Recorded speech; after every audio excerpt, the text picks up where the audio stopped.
activated. Yeah, there you go. Can So we? that just means, go ahead. Can they hear? Does the audio go through? Yeah. Yeah, so I mean, we can vamp. I don't know. It Because we're doesn't not going to be matter. able to mute ourselves. It's part of the fun. This stream does not count as a real stream. This is why I wanted to do this, so that we would know what goes on. Right. Broadcast starts in 1 minute. I'm gonna share this. Yeah. I'm gonna share it in my Discord. I think that's the only place that I'll actually share a link. But I do like the idea of having it like because it's gonna be, you know, recorded and everything. Yeah.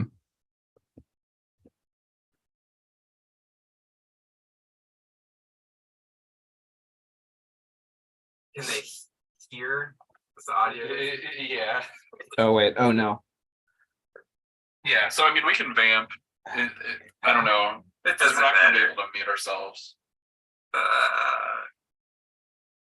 All right, I'm officially streaming on Twitch right now. Great. Starting off with some good feedback. Yes, that's exactly where you want to go. All right. Well, that's cool. It's working. Do you know how the Twitter stream thing works? Oh, it just posted it.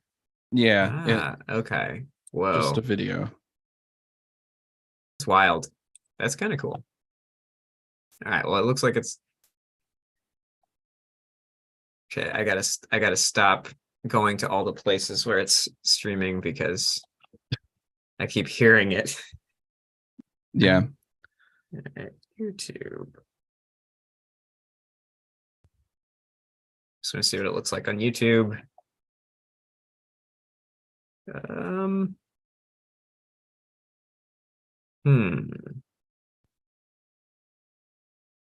don't see anything on YouTube.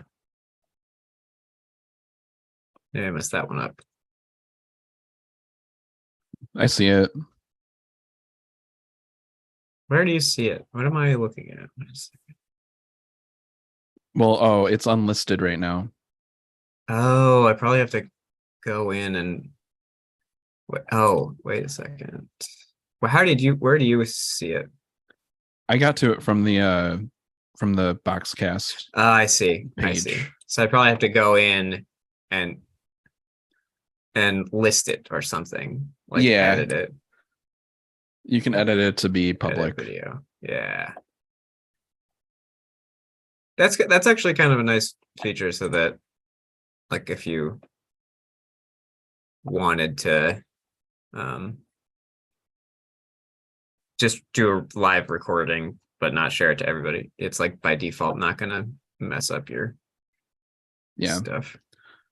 But it's also easy to leave it at the default. That's very true.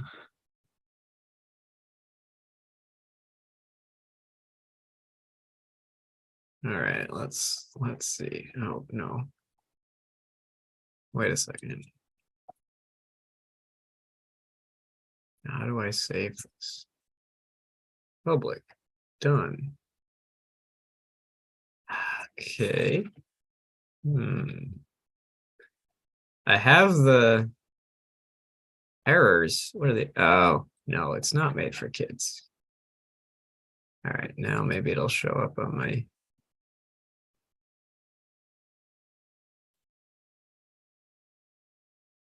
All right, yeah, no, it's on there.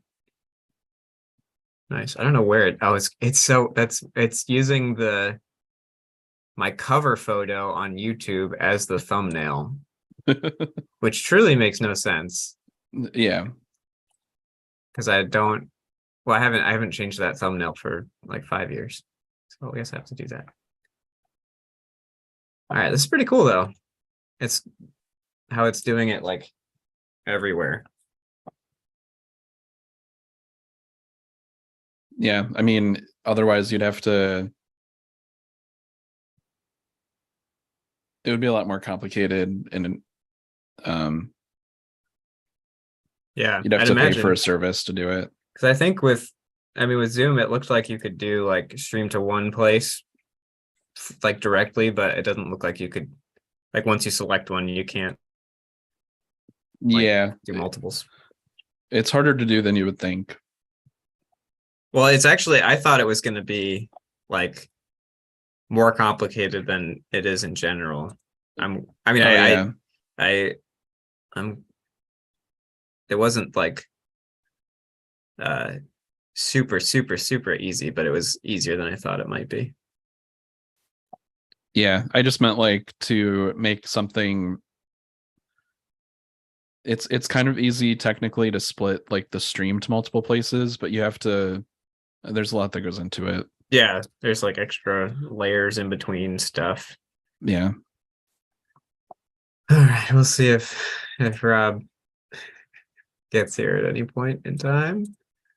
That'd be good. But also does not matter. The one thing that Well, I'm not, what was that? go ahead.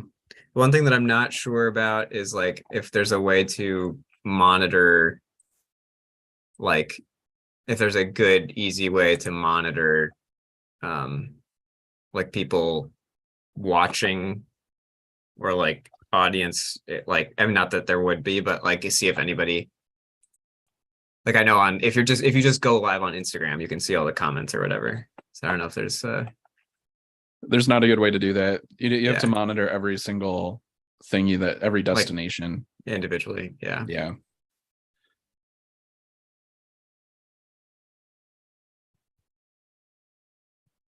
All right.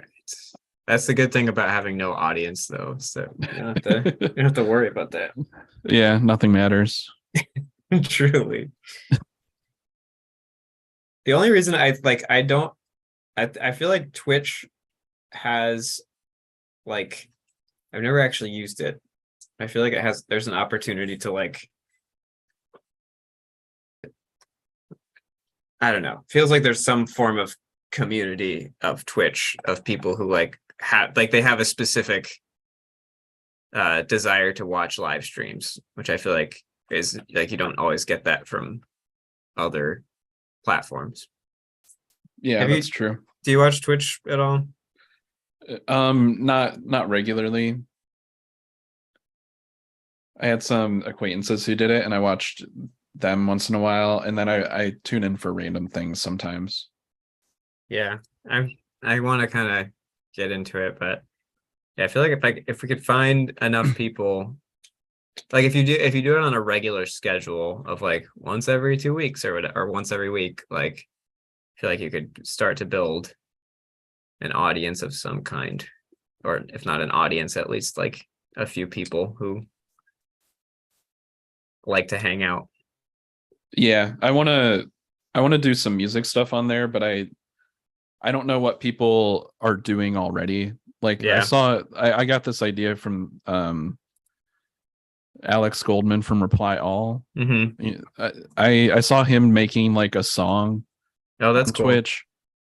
And I don't think I'd want to produce a whole song on Twitch, but I would want to maybe do, I mean, performances, but also like this is how I made this drum thing or something. Yeah, I feel like mixing could be cool to show. Like that would be an interesting thing, little peek behind the curtain. Yeah, that would be kind of funny because everybody has their own opinion on what a mix sounds like. That's true. That's why I would like, you'd be able to add your voice to the cacophony.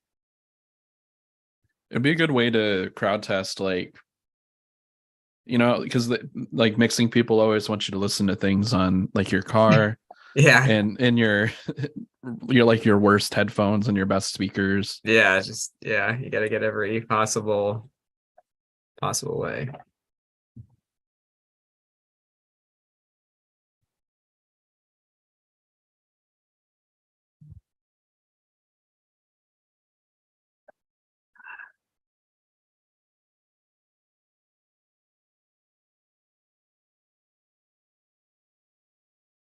Okay. Be nice to if there was like like a easy way to just share every link, like the YouTube and the Twitter and the Yeah, Twitch. I agree. I have an idea for how to do that next time, but it's definitely not built in. Yeah. Like if we make the links ahead of time, we can make like we can put it on somebody's like link tree or something, or like you can put it on your website. Yeah, I was thinking it could be cool to just Um, throw it right on the website with like the embedded stream and then the links to the other things too, if they, because people, I mean, I guess it shouldn't matter that much, but if you like Twitch, then you probably would rather watch on Twitch than some random website. yeah.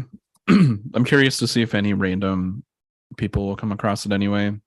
Yeah, that's what I'm like interested in. If anybody's just like browsing, I don't know how these things actually show up. Yeah. Rob says they're coming. I need Rob because I haven't seen a lot of these shows Yeah, I that they haven't put either. down. I think another thing for the future is what I want to do. Like if we do this with movies, I'd want us all to like give like 32 or whatever number and then narrow it down to ones that all of us have seen so that we can really like discuss more. I mean, I think we'll get to a point where we can all discuss, certain matchups, but some of the matchups are like, these are two shows I have not seen either of them. So we're gonna have to figure out how those work. Yeah. I feel like I don't know. Maybe I'm just gonna share the YouTube link.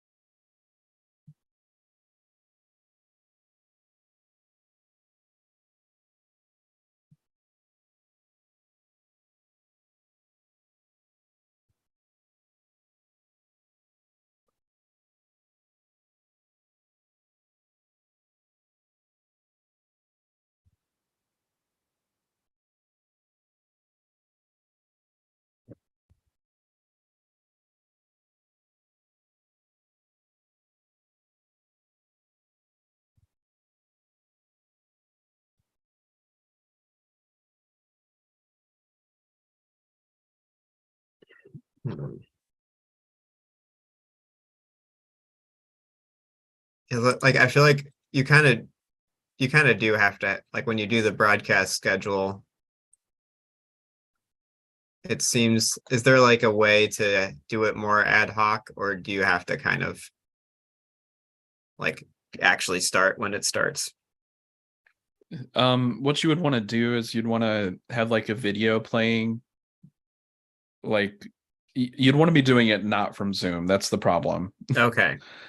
And then when you have another software like OBS, you can do that stuff. Mm, Like got it. play a video, don't show or don't present the presenter's audio until you switch to like us in a chat. Got it. Got it. But yeah, Yeah. it is very, it's rigid with like the scheduling. Yeah. But yeah, if you had that like initial, just the kind of bumper waiting video thing. Yeah. Yeah, it could be. Yeah, I don't know how like OBS stuff works, but I could definitely look into that. So that'd be good. Yeah, it's really easy. It's really a relatively easily for how good it is, how Yeah, powerful it is. you can like share your screen and stuff. Yeah. Cool. I only like Zoom is just what I know the best. So Yeah. And that's fine. It's just that like if we were just going to Twitch, that's more like ad hoc anyway, but yeah, I don't know. I like this setup just because it's broader. It's like you never know who's gonna be tuning in, Yep. even though I don't think anyone is. And good, actually. I'm glad. Is there a way on Twitter to oh, it's 0 viewers. There it is. Nice. Nice. Good.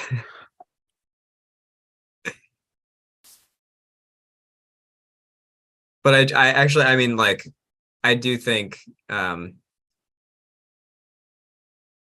it could be cool to, cut this up a little. Like, if there's any interesting moments and things, like, there are people who have podcasts and their entire TikTok is just clips of their podcasts, and like could be has ever listened to their podcast, but people watch them on TikTok. Yeah, could be. there are some people who don't even have a podcast who just look like they're in podcast chairs and they have Yeah. mics and they're just talking about stupid stuff. Yeah, And it's weird because you don't even make money on TikTok unless you're selling something. Yeah, I don't know. Yeah, I guess for me it's more like I want to. You know what? I have no idea what I actually want. I was gonna say like I want to build a whatever. I want to but like yeah, I totally get that. But if you're spreading your art or your comedy, the people that I'm talking about are just like they're just like reading like fun facts in a podcast setup, and it's like it's not really meant to do anything besides make money or get views. Yeah. And that's definitely I honestly I like to have a good excuse to hang out. It's nice to have like a because I just want like I wanted to do this because I think brackets are fun, and it'll also be fun to just discuss this stuff with my pals. Yep. I'm gonna I think Rob, we'll see if Rob gets here. I'm gonna remove this overlay. Sounds good. Now we're officially live. Welcome to TV Showdown, where we're gonna compare TV shows and see which TV show comes out on top of the TV shows, because one of them's best. One of these shows is the best show, so you gotta figure out which one's which.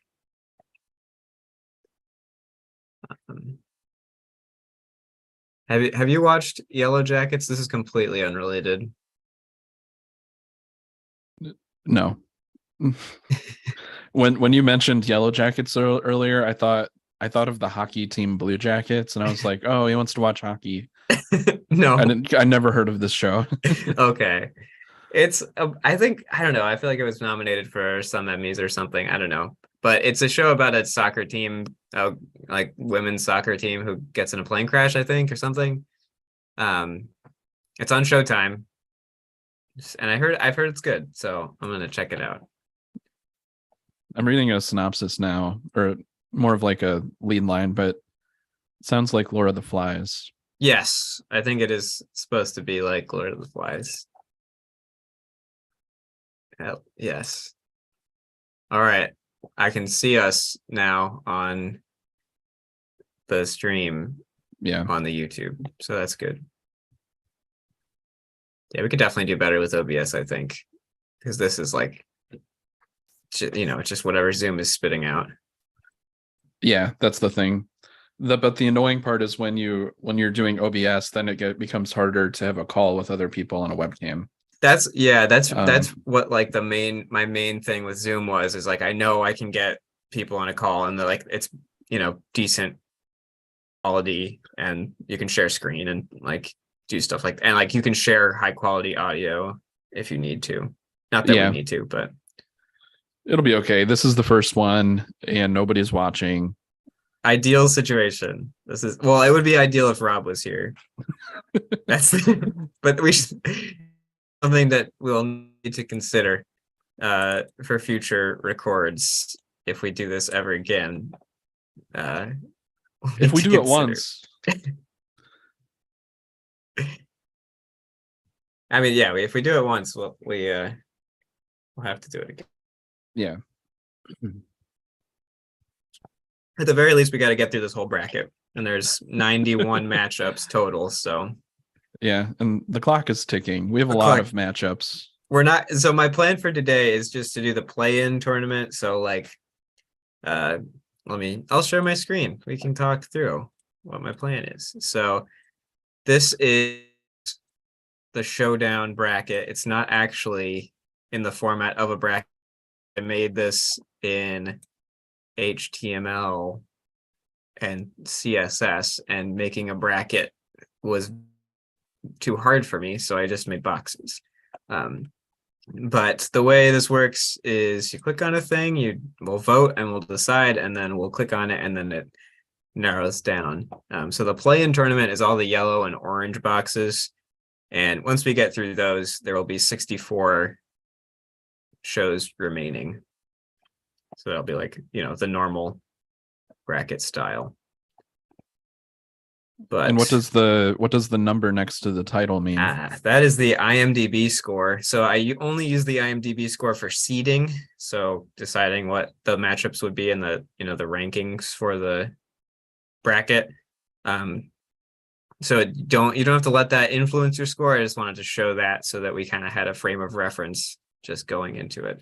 Not that I trust IMDb scores, but it's just nice to have some metric. We got to start somewhere. We got to start somewhere. Yeah.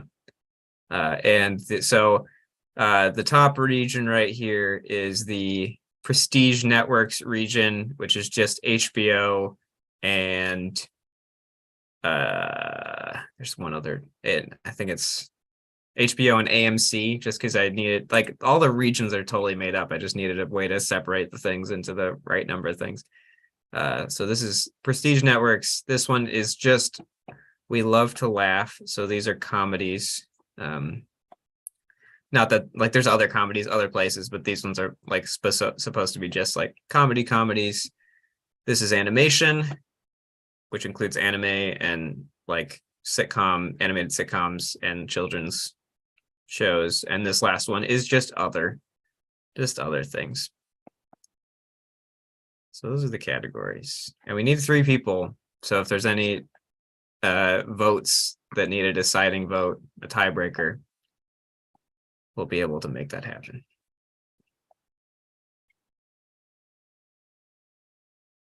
But we wait, you know what? I'm gonna put the overlay back up. Maybe the technical difficulties one.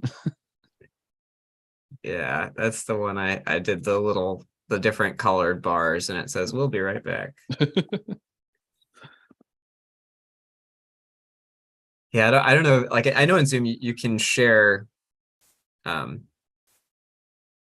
sound, like you could play a song and have the overlay, but that would be annoying for us not to be able to talk while this is happening. So OBS would be better for that for sure. Yeah.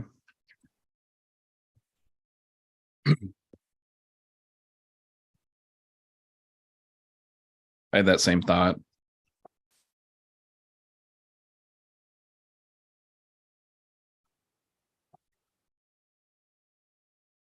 But if we're very quiet,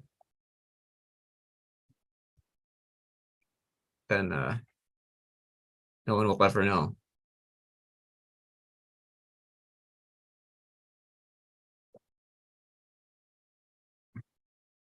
I could play some.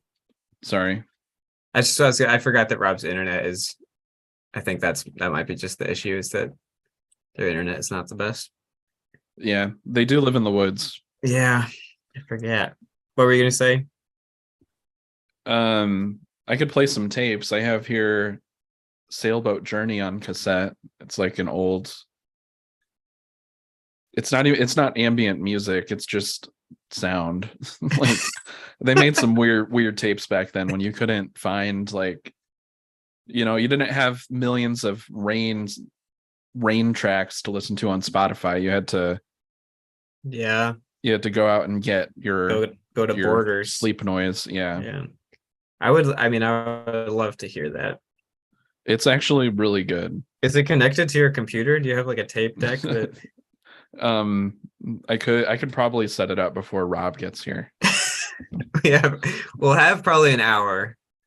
Yeah. That's what my current estimate is that Rob will be here by 8:15. Yeah. Oh well. Hey, who doesn't like hanging out? You know. I'm gonna make that my ringtone.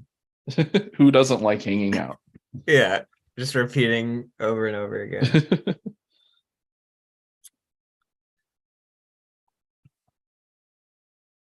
I am That's kind of true. curious how this is going to work out. Like, how do you decide if something is better than another thing? I've been thinking about this so much.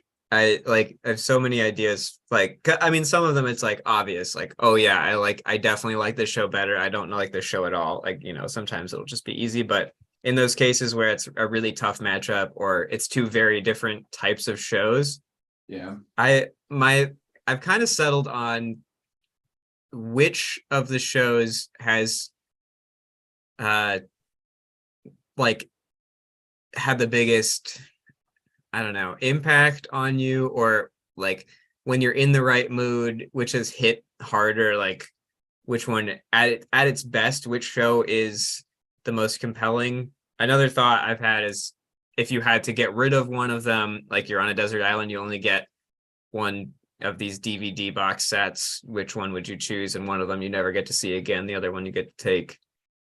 Um, just to trying to make it a little more tangible, but there's no real, it's all going to be subjective. So I definitely like I've gone through this myself and I've changed it a million times. Like every time I go through, it's a different path. And I usually end up with the same like two or three shows as like the winner, but that's why it's fun to have three people. We can argue, we can try to convince each other, we can make it fun. Hello, Rob. That's right. Hello. I apologize. You're I all can't good. believe Zoom is a product that they sell for money. Oh It's my goodness. I'm sorry you had so much difficulty. I apologize. I had a whole thing. I wanted to pump us up. It was Well, we are currently live streaming now. We've been live. So here we excellent. are. Here we are. Oh yeah, I got to change my name. That is what I was going to do that I forgot to do. Okay, how do I do this? I'll figure it out. I went to the three little dots. Yeah, I did it. I did it. This is so yeah, I might have to change it back when I have to go to work meetings, but Joseph. I'm gonna go with the lowercase to be cool. Nice. Your name is now Joseph. All right. Well, yeah, we are. So we're currently live, but I don't think I have to turn off the overlay. It does look like we're all kind of in the same room, which is interesting. Different parts of the same room. Yeah, it looks like we all have a corner. Luke, No. also you're muted. I'm just saying, this pale yellow creamy room. Yes. Mine's pink. You can't really tell Oh, from here with the lighting, but although walls that are downstairs. So I know that color well. Mine is also kind of creamy, but it's a different, like yellower creamy. Like I look It is, like I'm in yeah. Luke's house from the future. yeah. And Different I'm slightly, ceilings. slightly more unfinished. I don't know. This place is pretty unfinished. I guess they finished it, but it's just got a lot of landlord special type Oh yeah, stuff. the classic. Yeah. Landlord special. you gotta love it. Yeah, those landlords, they are special.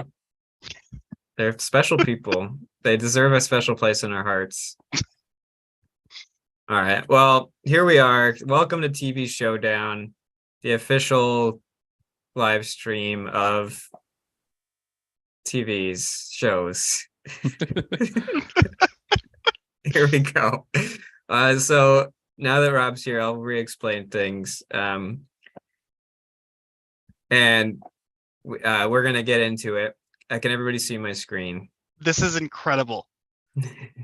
Okay. Yes. Thank you. I need to tweet out the sick link.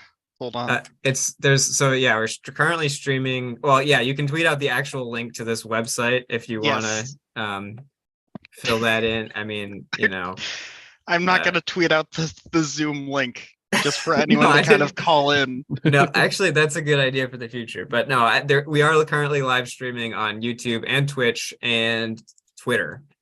Ooh. So there are also links to those if you want to promote them, but no one is gonna. This is just for us. This is just for us. I'll promote it. I'll get a few people in here. I got some PR tactics. To make it work.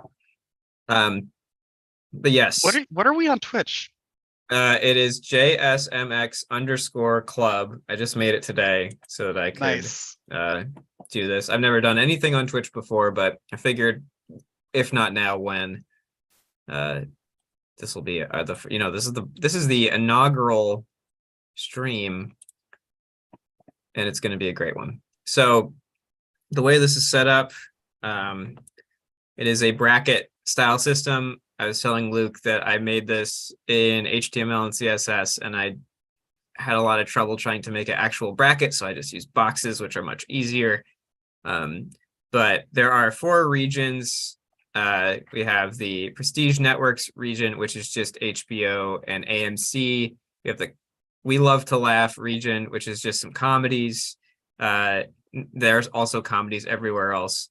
Then we have the animation region, which includes anime, children's shows, and animated sitcoms. And then we have the other region, which is just other shows.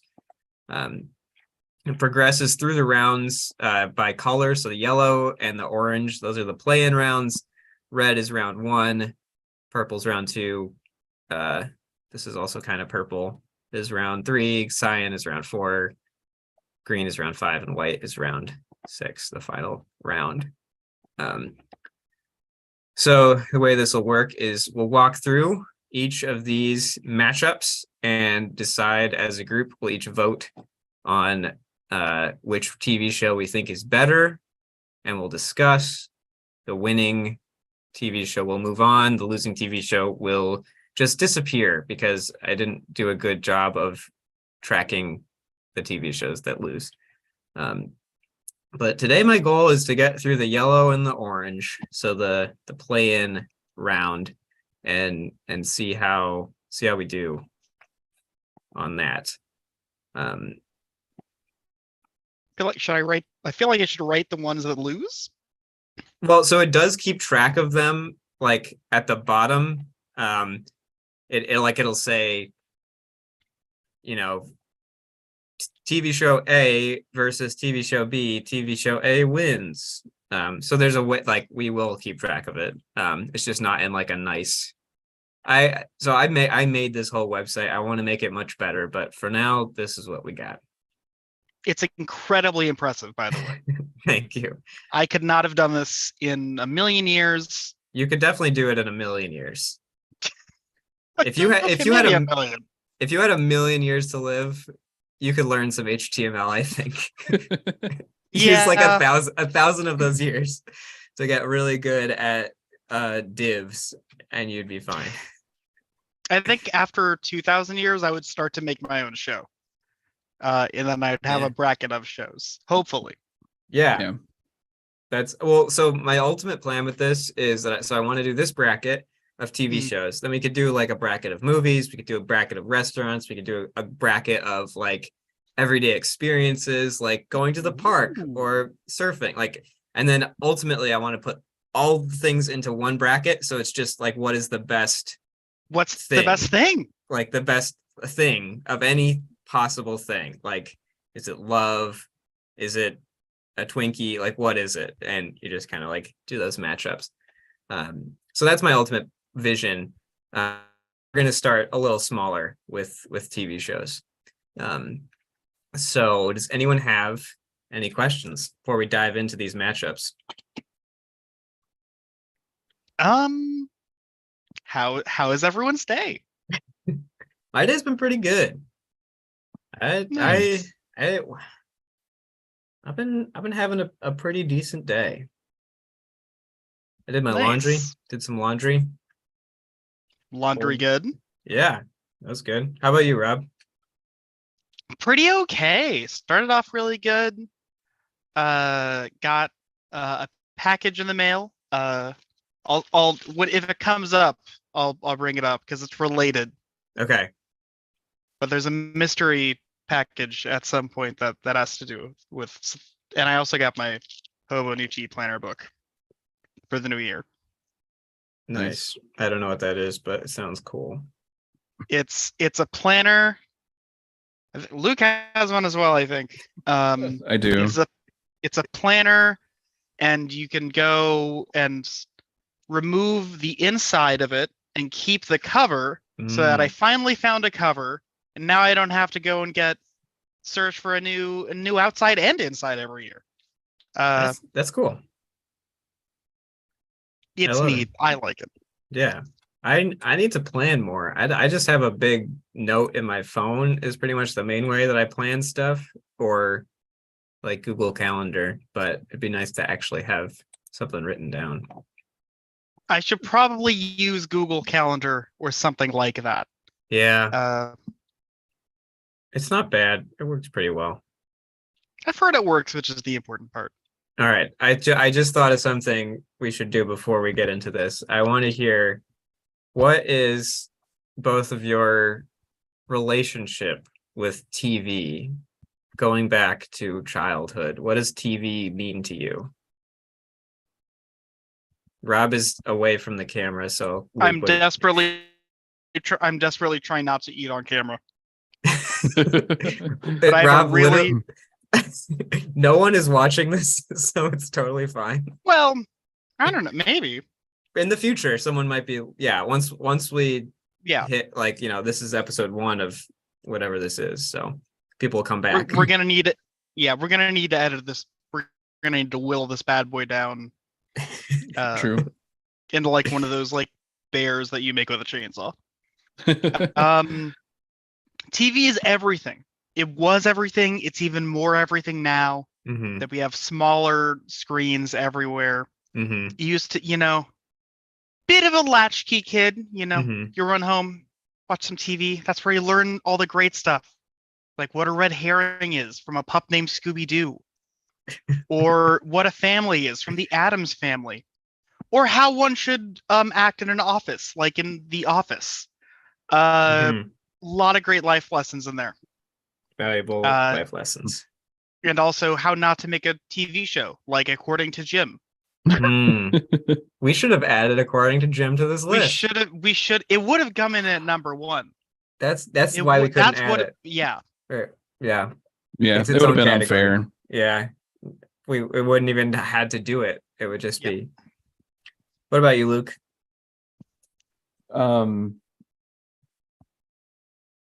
He was everywhere. Sorry. Can you hear me now? Yes. Okay. Yeah, I mean, TV was everywhere. It's like the background static of life, at least when I was growing up. We didn't have cable when I was a kid, so that background static for me was like infomercials, like public access-ish TV shows, like nice. Anime that came on at like 4 a.m, and I was watching it for some reason while everybody else was asleep. Shows about like really bad early 2000s reality shows, like about mediums, like psychics. Yeah. The Nanny. Those things stick out to me, and these are the things that make up who I am, for better or worse. TV. What's the name of that Mountain Goat song? Game shows touch our lives. Yes, I was just thinking about that earlier. We should have put game shows on here too. Luke, you were thinking like, oh, we should go and like have a theme, and I was like, it's gotta be all of us doing game shows touch our lives. That'd be good. I don't think I've actually ever heard that one before. He's got like 400 of those bad boys in the bank. Too many, yes, but it's a great song title. I don't remember what it sounds like, but it's a great song title. I like the idea of us making what we think the song game shows touch our lives sound like. Yes, that's a great idea. And this is kind of like a game show, even though like no one wins anything and there's no prize or there's no actual stakes. Well, we win. We all win. We win because we're having a good time hanging out as pals. Yeah. So another thing I did want to mention, I haven't seen all these shows. I know Luke hasn't seen all these shows. Rob, you may also not have seen all of these shows. I've seen most to all of these shows. I've seen every TV show. Okay. I didn't know that you had seen every TV show. So in a case that some of us haven't seen some of the shows, we're just going to have to talk it out and figure out like if we base it just on the log line, if we base it on like the aesthetics of the marketing, if we base it on just our impression, we'll all get to vote on each one. But if you are the only one who has seen some of these shows, or if one of us is the only one, we'll have to take that into account. When making a lot of these lists, I've realized that we all kind of throw our lists in at different times, but I realized that we all kind of at least shared like half of our list with each other. Yeah, and there's a lot of overlap. I have a feeling it's going to be like what overlaps the most between us, just as much as fighting for like our individual picks. Yeah, and I'm definitely imagining once we get down to like the final, 16, it's going to be a lot of shows we've all seen. Yeah, and that's when it's going to get really interesting. And a lot of screaming, a lot of blood. Oh yeah. Hopefully not so much feces, but we'll see. We'll keep that off camera. Blood and screaming is fine on camera. Twitch loves blood. Twitch loves blood. Good to know. Twitch loves blood. Good. The other thing, I was talking to Luke about this a little bit. Like, how do you actually judge which show is better? Even within yourself, how do you know?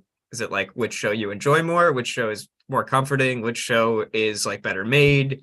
Which show is more interesting? So you can use whatever metric you'd like whatever decision-making apparatus you choose. A couple that I've kind of been kicking around. One of them is just which show at its best had the biggest impact, or part of the show, like judging it just based on the highest quality part, and seeing which of those really was more compelling or hit you harder. The other like more tangible thing is if you were on a desert island and you could have a box set of either of these shows and one of them you couldn't have, like which one would you have to choose? So that's like if you are struggling to think of how to even begin to judge a certain matchup, you can try to use some of those ideas, or you can do whatever you want, or you can choose by flipping a coin. It's more about the discussion. And a big part of this is I'm hoping that all of us except for Rob, because Rob knows every TV show, we'll get a chance to hear about some new shows, and maybe if anybody ever does end up watching this, they'll be able to hear us talk about some shows we like. So that should be fun. All right. Well, I think that's enough lead up. I think we can get into it now. There's one thing that I want to talk about before we get into it, but it was not enough lead up. We need more lead up. So one thing that made me talking about like the commonalities between our lists, and it seems like some stuff kind of floats to the top no matter who you are. Mm-hmm. I really want to keep a lookout for like, is there a certain type of fiction that's just more important than other kinds? Like, can a comedy beat out The Wire? Yeah. Can our cartoon beat out? You know what I mean? So I want to see like, because I think there are some comedies that can that can rise to the top, but I think it's a big challenge for them because it's hard to have an impact on somebody when you're doing. Yeah, my headphones are wireless. I can still hear you. Yeah, I think that's why like impact isn't, that's one of the many features you can use to judge. Like I love my dogs. Like I don't know what Rob is doing. One like there are a lot of, that's a great point, because like sometimes the comedy is just so good and so life-changing, even as pure comedy, or like if it informs your entire taste or your personality. Not that it's good to have a personality based entirely on a sitcom, but Wrong. I won't judge either way. But I think that's gonna be where it gets really interesting, is like the best of one category of TV versus the best of another category of TV, like the best crime show versus the best dramedy, whatever. Like it's, I don't know what it's going to come down to, but that's where it's going to be fun to really discuss and figure out. Like, yeah, which of these, like within television, there are still different mediums, under the guise of genre or whatever it is, and which one of those is going to be better. I don't know. Something that, because I was looking for extras, and because I didn't see your list, Joseph. So when I was looking at like some extra titles in case like we all had a very similar list, which was very much the case, I was looking for overflow or backflow, and I kept going and looking at like, people's list of like top 100, 200, 500 shows of all time, going to the IMDb rating, Rotten Tomatoes rating. And I think part of it is just what shows were able to get themselves out there. But I think there are absolutely shows and kinds of shows that resonate with people more than others. Like just seeing the rise of prestige TV, and the amount of things that they can contain is huge. And like again, The Wire, it may or may not be The Wire. It'll statistically probably be The Wire. Well, we're gonna find out. Yeah, we're gonna find out. I will say that not because that we were doing this, but for unrelated reasons, I did just rewatch the pilot of Breaking Bad like an hour ago. And it's so good. Breaking Bad is so good. It was because my sister's boyfriend had never seen it before, so like we were like, let's watch this. But what struck me is how funny it was. Like the pilot of Breaking Bad is really funny. Like there's so many jokes in it. So like, thinking of a show like that, could edge out a comedy because it has comedic elements. Or you could think about a show like Joe Pera, which is a comedy, but it has so many emotional or dramatic elements, So interesting to see how all of those kind of intermingle and how it all parses out. All right. Any more preface? Any more lead up? Take it away. All right. We're going to get into the play-in tournament. So this is the yellow and the orange that we're going to go through today. I'm going to see how we do. Okay. Starting from the very top, we have Veep, the classic political comedy from HBO, versus Interview with the Vampire, a show I've never seen or heard of. So my vote goes to Veep. That's all. But whose Interview with the Vampire? Because I don't know what that is. Mine was the Interview with the Vampire was mine. It is a show exclusively playing on the new streaming service AMC Plus, which nobody should buy ever, except that it has this one singular show, and it's like a modern take of Anne Rice's Interview with the Vampire. And we've all seen Veep. Classic Armando Iannucci. Classic. He took what he did from In the Loop. Yeah. And it's huge. You wouldn't think it would relate so much with.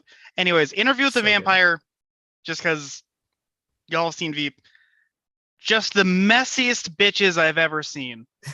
Just if a reality show could go on for 200 to 300 years, and they're vampires and they deal with vampire drama, and it's it's still new. It's still like in its second season. It's not winning this, but I just want to say, if you haven't seen this show, which you haven't, you can easily find it streaming on certain websites for free. Veep Or is AMC also Plus. or AMC Plus, which you can get through Hulu and Showtime as an extension. But anyways, Veep also amazing. Breaking the Seinfeld curse. Haven't even gotten the Seinfeld. Breaking the Seinfeld curse. It's over. So it's done. Yeah. So good. Luke. I have not seen either of these shows. We have not all seen Veep. But okay, I vote for Veep. Yeah, I'm gonna vote for Veep. I'm also for Veep. Yeah, yes. I'm voting for Veep because I want to watch it and I don't want to watch Interview with the Vampire. No, here's the thing. You're gonna. It has some. It has one of my. It has Arno from Uncut Gems. He's like one of the main characters. So okay, like, and you're selling it. You're selling it. It is. You're not gonna believe it. But does it have gambling in it? Yes, actually. Oh, it takes place in Louisiana, right? You have this Creole guy meets this European vampire. They hook up. It's like it's everywhere. It's there's something for everybody, except for if you're not old enough to see it.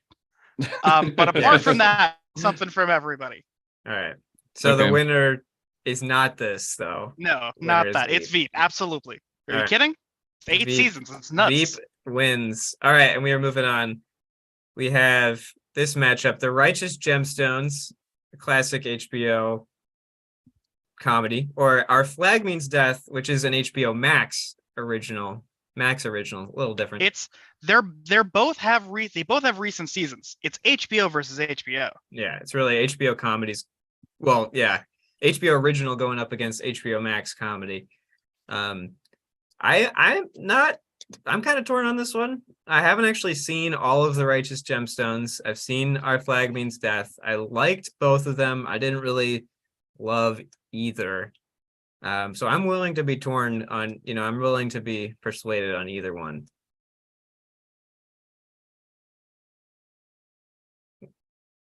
I'm not really familiar with Our Flag Means Death, but I think The Righteous Gemstones is good. It is a comedy, but Danny McBride shows that he can do more than just. I mean, I wouldn't say that like Eastbound and Down and Vice Principals are just comedies. I think they're like good satires too, and also very, very funny comedies. But I think he hits on something new with Righteous Gemstones, and I think it's good.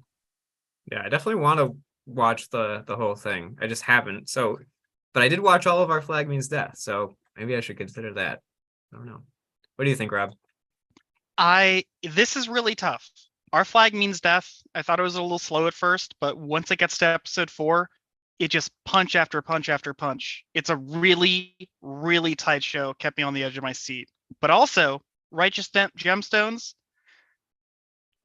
it does a lot of similar things. And it's not only with Vice Principals in Eastbound and Down, it has Dana McBride and Walter Goggins as Uncle Baby Billy, which is incredible. Plus it has John Goodman, and it has the Bear, which I'm just going to refer to that actor as the Bear from now on. Jeremy Allen White.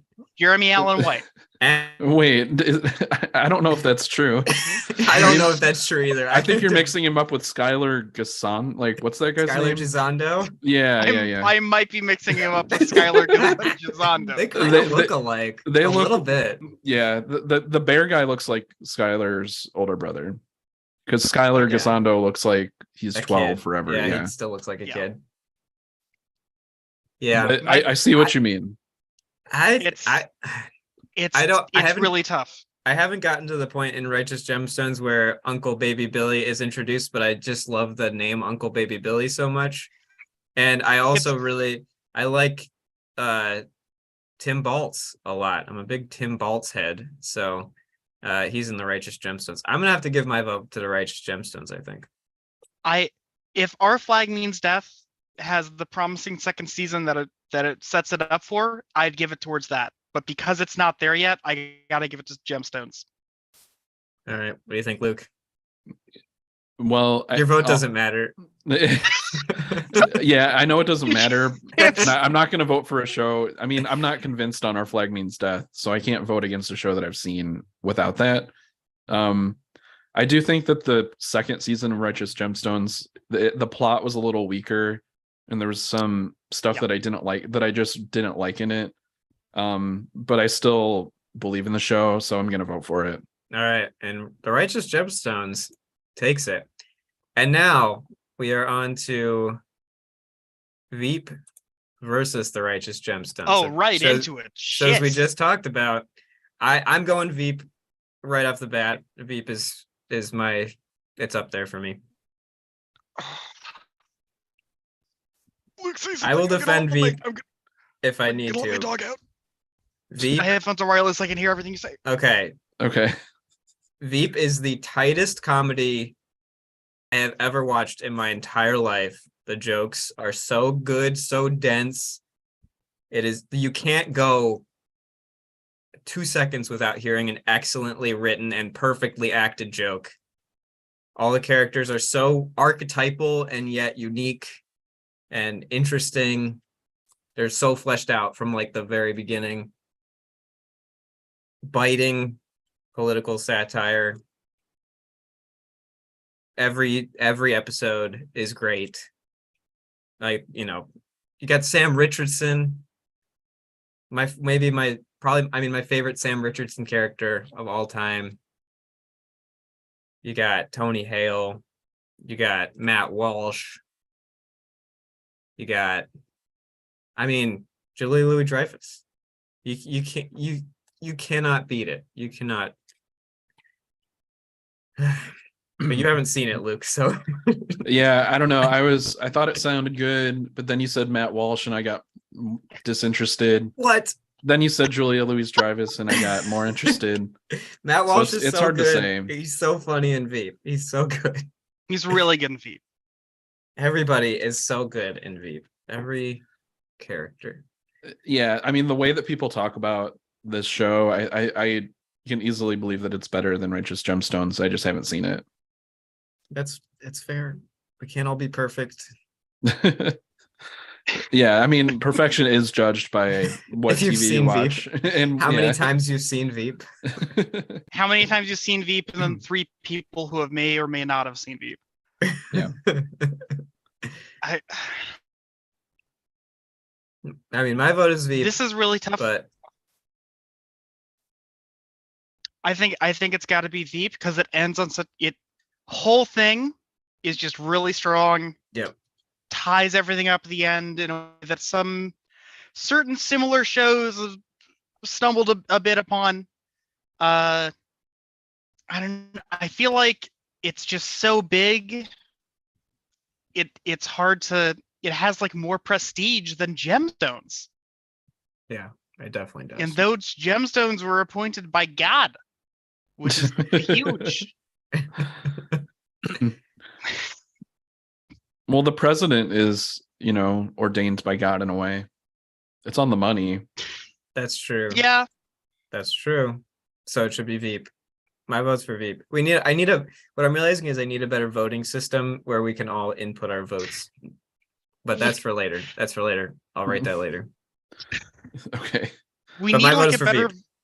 I need a better voting system that isn't how long one show is compared to the other, because Veep's going to win. It's like 8 seasons. Yeah. All right. Veep. All right. It's Veep. Yep. Veep. And Veep moves on. Lives to fight another day. Sorry to the Righteous Gemstones. All right. Let's move on. So we were in the prestige network category. Let's move on to the straight up funny category of funny shows that are a good time. The Laugh-In. Yes, the Laugh-In. Laugh-In. The Laugh-In. Play-In. Laugh-In, Play-In. What is that the show that Richard Nixon was on? Like I think he was on Laugh-In, yeah.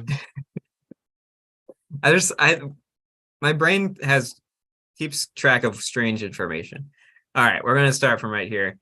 We have Baskets versus Great Men Academy. I haven't seen either of these, so I'll leave it up to you two. But I'm more familiar with Baskets, so that's where I'm leaning. But I would, happy to be convinced. Luke, have you seen either of these? I haven't seen any of the yellow box shows except maybe American Vandal. I think I have. But so Okay. basically for a while that's going to be what you like best, Rob. But I would like if you maybe summarize some of these things for us. I'm gonna try and sell these shows against each other to myself. That's how this is gonna go. Just the Rob round. Yeah. So we have Baskets, okay? Zach Galifianakis, incredible leading role as two twins, one leading a successful business, and the other wants to be a legitimate clown with his whole gosh darn heart. Louis Anderson plays their mom. It is witty, it's tight, it's classic, it is very dry. And you get to see Zach Galifianakis act like a clown. It's incredible.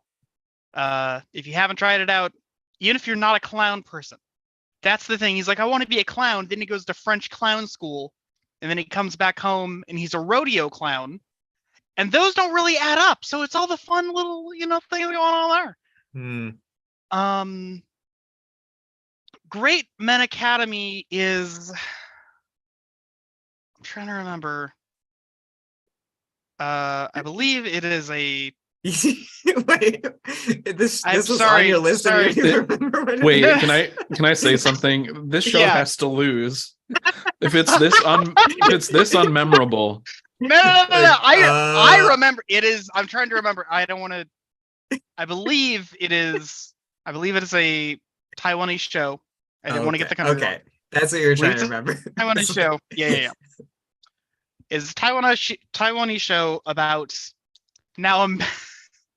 It's like kind of how do I? Okay, so there's the school called Great Men Academy. All these cool big influencers, they go there.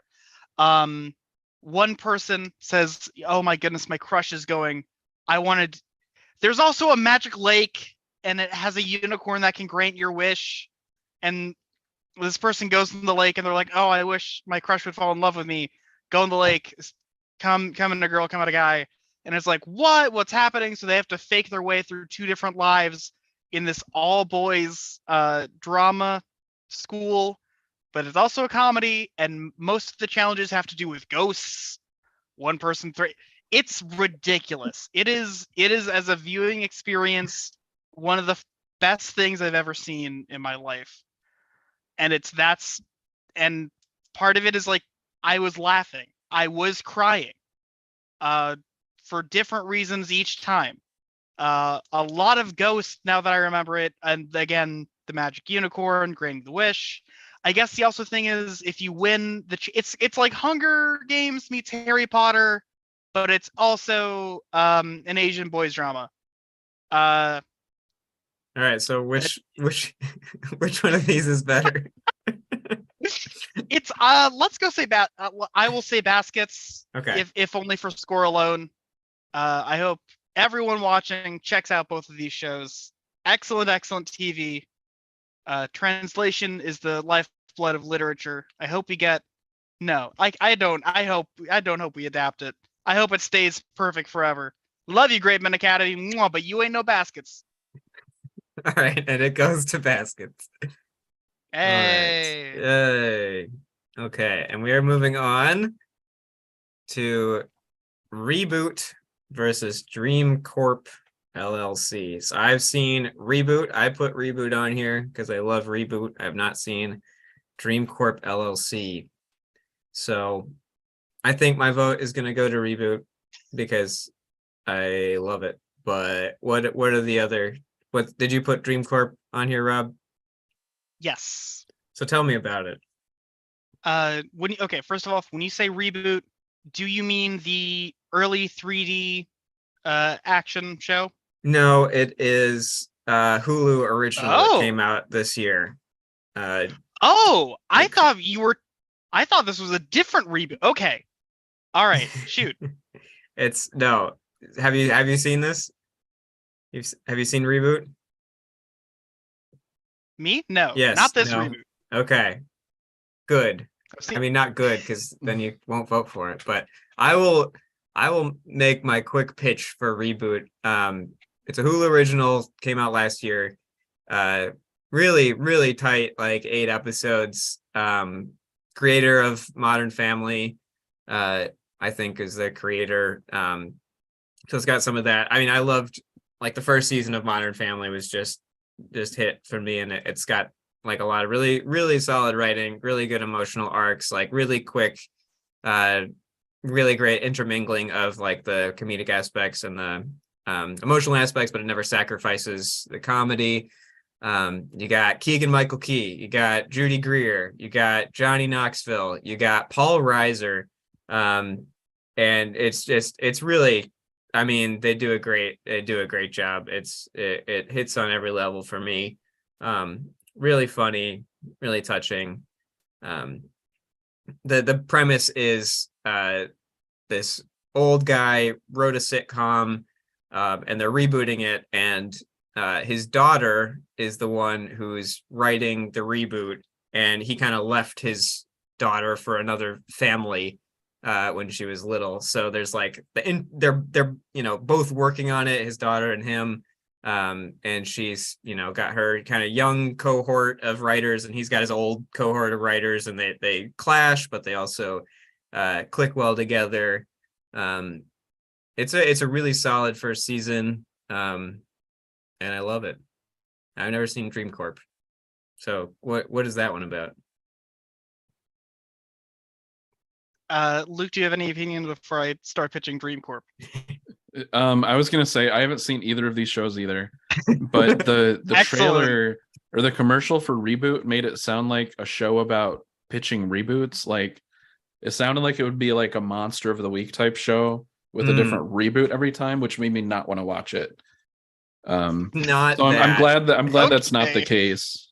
I still don't know if you in particular would like it, Luke, but I really like it.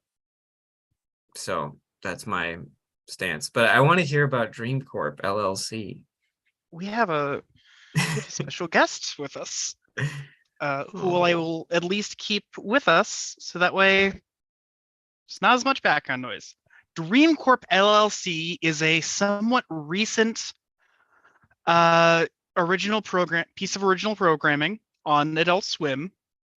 And Dream Corp LLC is a company in which if you have a problem, a gaggle of ragtag scientists, robots, and interns will go into your dreams and see what the issue is and fix you. And it's really, really interesting. Stephen Merchant voices a robot, which he's very good at if you've played most video games, because he's in all of them now. But it's really interesting because half of the show takes place in real life.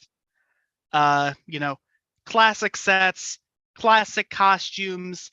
You got makeup, you got ooze, you got, wires. But then all the dream sequences are actually rotoscoped. Wow. And all done in 3D, which is something you don't see as often. And so it's kind of this interesting mix of mediums. And a lot of it has that Adult Swim humor, and then a lot of it also has a little bit of heart. And you don't know, I don't feel like it's not going to be as touching as Reboot, but it's like, oh, that's clever. I guess the problem does stem from there. Highly wrecked, pretty neat show.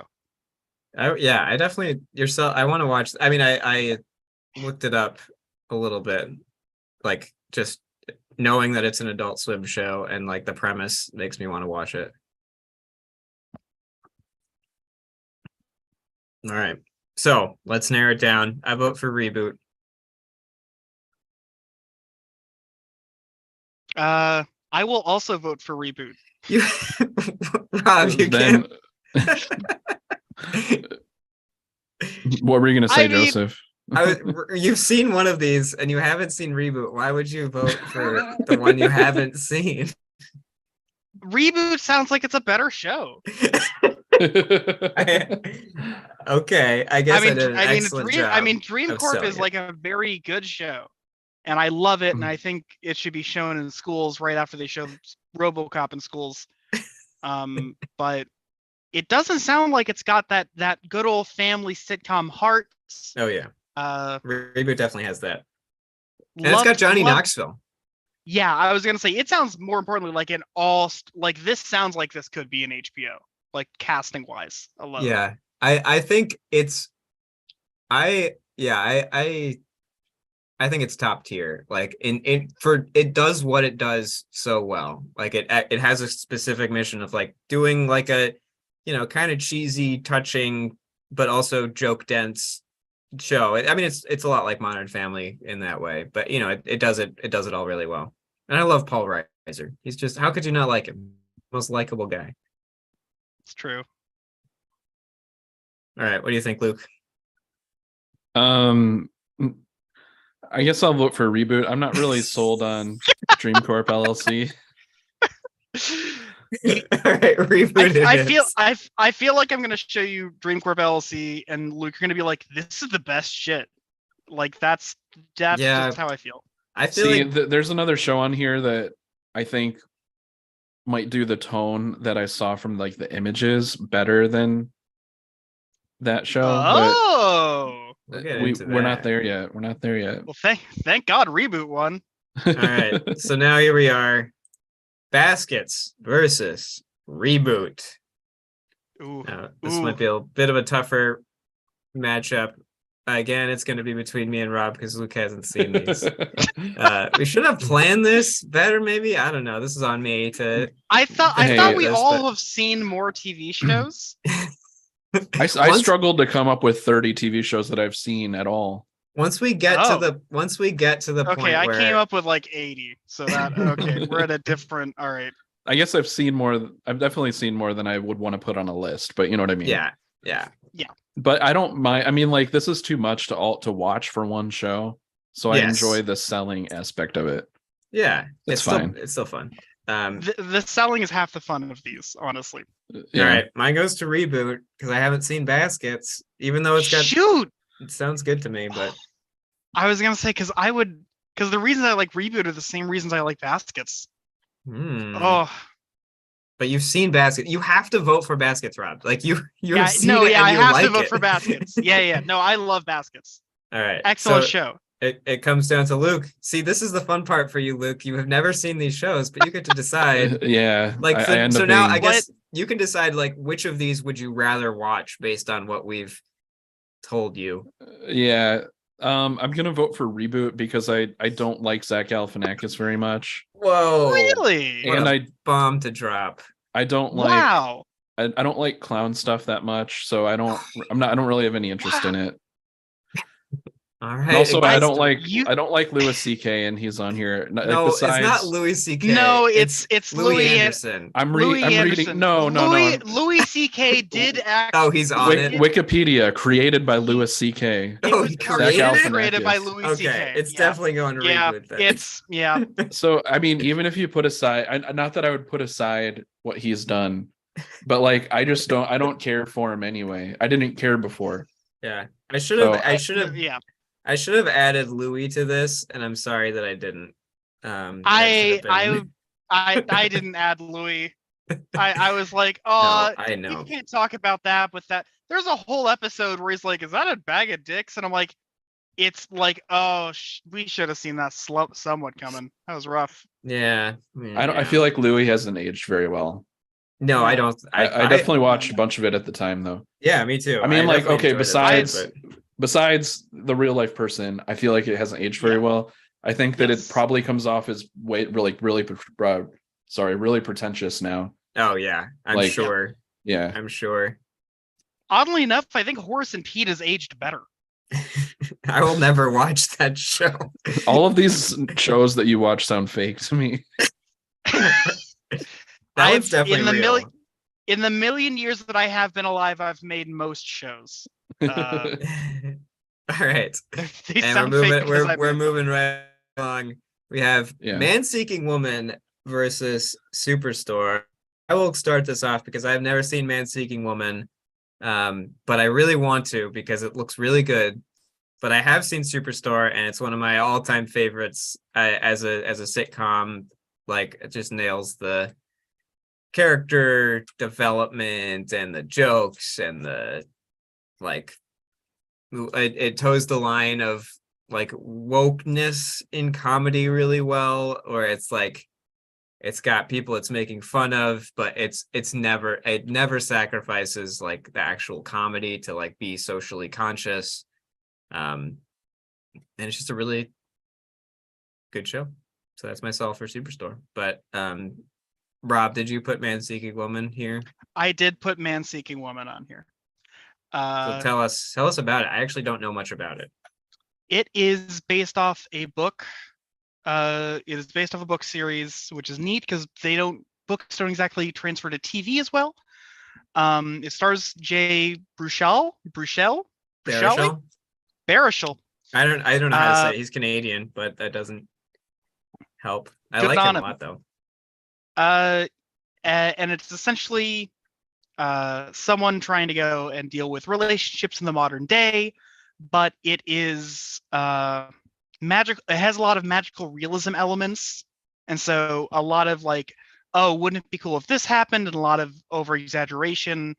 And then he has a sister who goes through a lot of, oh, how is this on the other side of this series? If it's not a man seeking woman, is a woman seeking man.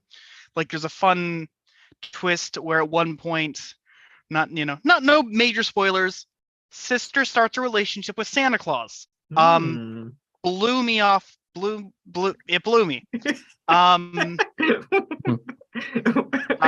Incredible. Eric Andre is. What were you trying to say? Eric, it blew me away. Me off. It blew you off your feet. It blew me off my feet. Eric Andre's in there a lot as Jay's best friend. It's over now. I think Superstore is still going. Superstore's over. Superstore's over. Man-Seeking Woman had a tight 3 seasons. It's an FX comedy. I want to watch it. I definitely want to watch it. It's pretty good. Yeah, I always fall for anything that's kind of like magical realism. So that's cool. What is the magical realism element in that show?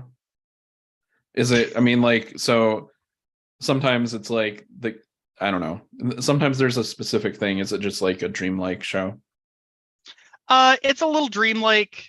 Part of it is like taking these like weird fantasies and then just taking them like on a very serious like tone, such as the sister dating Santa Claus, who first of all is a real person, but he would never date a human being because it's against the elven rules. But also you have like there's this series where Jay's character goes, oh, I really want to make the best video game in the world. I'm gonna get off my ass and take a class.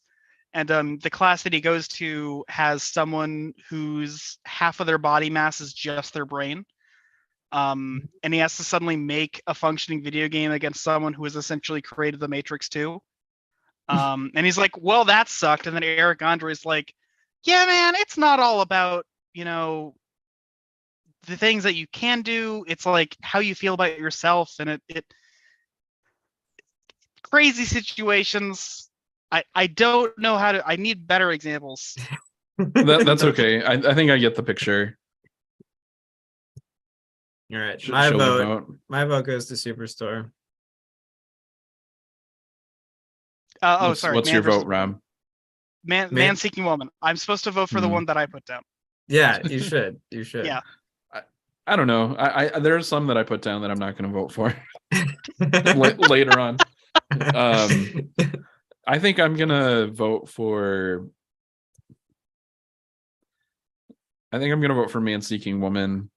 All right, there it goes. Superstore knocked out early, but it had to happen at some point. So we get Man-Seeking Woman. I was surprised. It might Man Seeking Woman might get knocked out right now. I think you should Bye-bye. leave It sure will. versus Fuck Man it. Seeking Woman. Get that shit out of here. I think it should leave.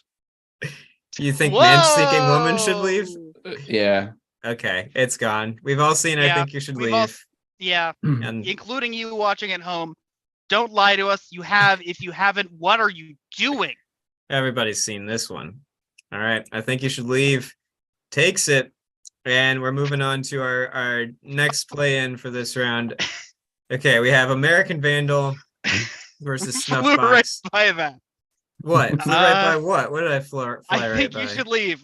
We absolutely made the right choice, but it's also just like, well, we don't need to spend 10 minutes on every single one. That's true. We'll have to, look at the next matchup. We'll talk about I Think You Should Leave. Yeah, you're right. A lot. Yes. Yeah, the next matchup is Nathan For You versus I Think You Should Leave, which is a very interesting matchup. So it's gonna be a good one. We'll talk about it then.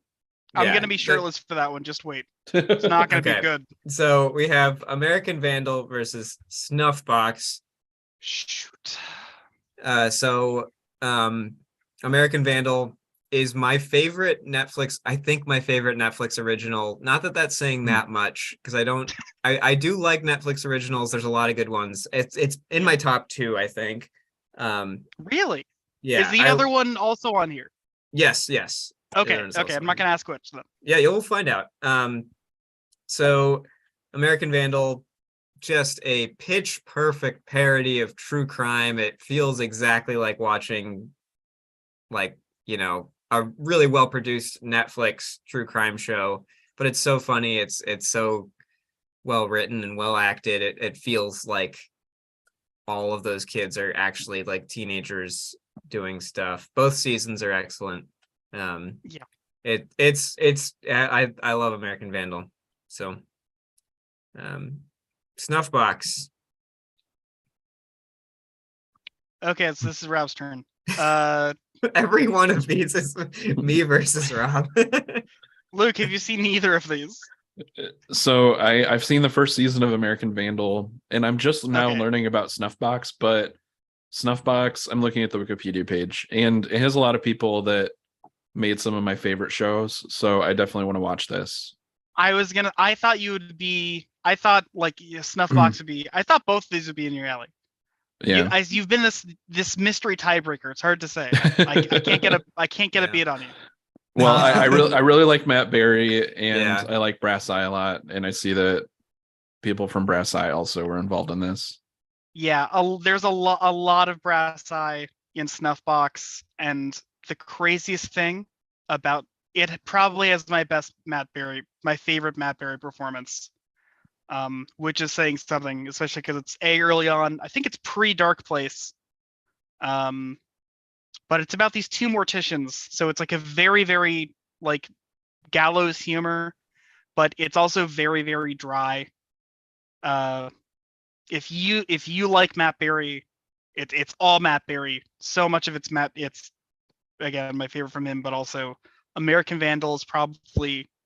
I've seen like true crime shows. And all of them are floor garbage compared to American Vandal, which is the thing that it parodies, that it is parodying. Yeah. I wish there were more seasons of American Vandal forever. I think they captured it too, which is unfortunate. Yeah, they got canceled, which is it could have gone on, they could have done a lot with it. I would have been happy to see it, but Snuffbox also had a similar fate, mainly because it's British and they don't believe in TV shows having more than 12 episodes. Yeah. I think Mr. Bean went to like 16, and even then they had to Queen had to pay people overtime for Bean. The cultural impact of Mr. Bean, I feel like it would have had 300 episodes. It just feels like everybody knows Mr. Bean. I've never watched anything about Mr. Bean. I don't know anything, but everybody knows. It's so weird. I have had this exact conversation every day for the past 3 days. I am not even kidding you. You would think there would be 1 billion Mr. Bean episodes. There's 15. Less than 20. There's 15 and a movie, and the movie's okay at best. The movie's not even the movie they wanted to make. The Mr. Bean was gonna like kill people in the movie. So weird. And it's like, okay, the first Johnny English, all right, pretty good. Mr. Bean's Holiday, yeah, take your family. Rowan, nothing else. Rowan Atkinson's done. There's a lot of episodes of the Mr. Bean cartoon, garbage, terrible, really big in Russia for some reason. It's just not. I don't know, but I guess my vote here is for Mr. Bean somehow. I'll write that in. He's a writing candidate for this matchup. As a writing candidate. I can only assume that you're a forum moderator on a Mr. Bean site because you've been talking about it for 3 days straight. It is. I don't know how it's been coming up. Like. Well, we had a clear path this time, and we're talking about British comedy, so yeah, you know, but still. Yeah. Rob, what's your vote for this? Shit. I guess it'd have to be American Vandal. I'm also skewing like popularish. I don't know. This one's really tough. This one's really, really tough. I'm smacked on the. I think if you've seen Snuffbox, you would vote Snuffbox. I think if Joseph has seen American Vandal, Joseph would vote American Vandal. Which one do you honestly think should win, though? Sorry, my internet bad. Vandal. I think Vandal should win. Okay, I think I'm also voting for American Vandal anyway because we don't have a lot of good parodies of stuff that's current, that's contemporary.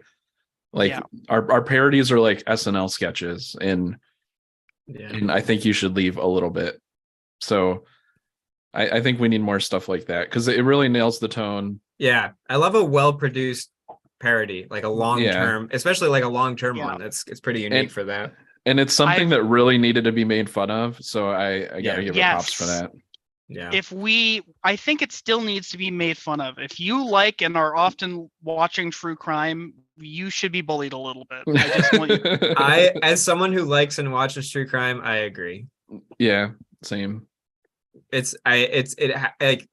think it has its place and that it deserves to be parodied. All right, it goes to American Vandal. All right, and we have our next matchup also featuring American Vandal versus Get Shorty, which I also don't know what this is. This the one that's on Epix? Yes. This is the new series starring Chris O'Doyd, which I have a feeling I'm also the only person who's seen Get Shorty. Yeah, I have not seen it. Get Shorty it's based on the same book as the movie Get Shorty, right? There's a different thing. It is based on the same book. So imagine John Travolta. Now forget you've ever known about John Travolta. Get that freak out of here. We have Chris O'Doyd. He's a gangster. He moved to the States. He's in California. He wants to do right by his kid. So he's trying to go and produce a movie. And he's doing so in these gangster things. But it's Chris O'Doyd. You know, he's from the UK, you know? And he's meeting people along the way. Some scrupulous, some not so much. He kind of gets into things. Eventually he meets a producer that he really becomes friends with. And this is going to blow your mind. A serious role starring Ray Romano.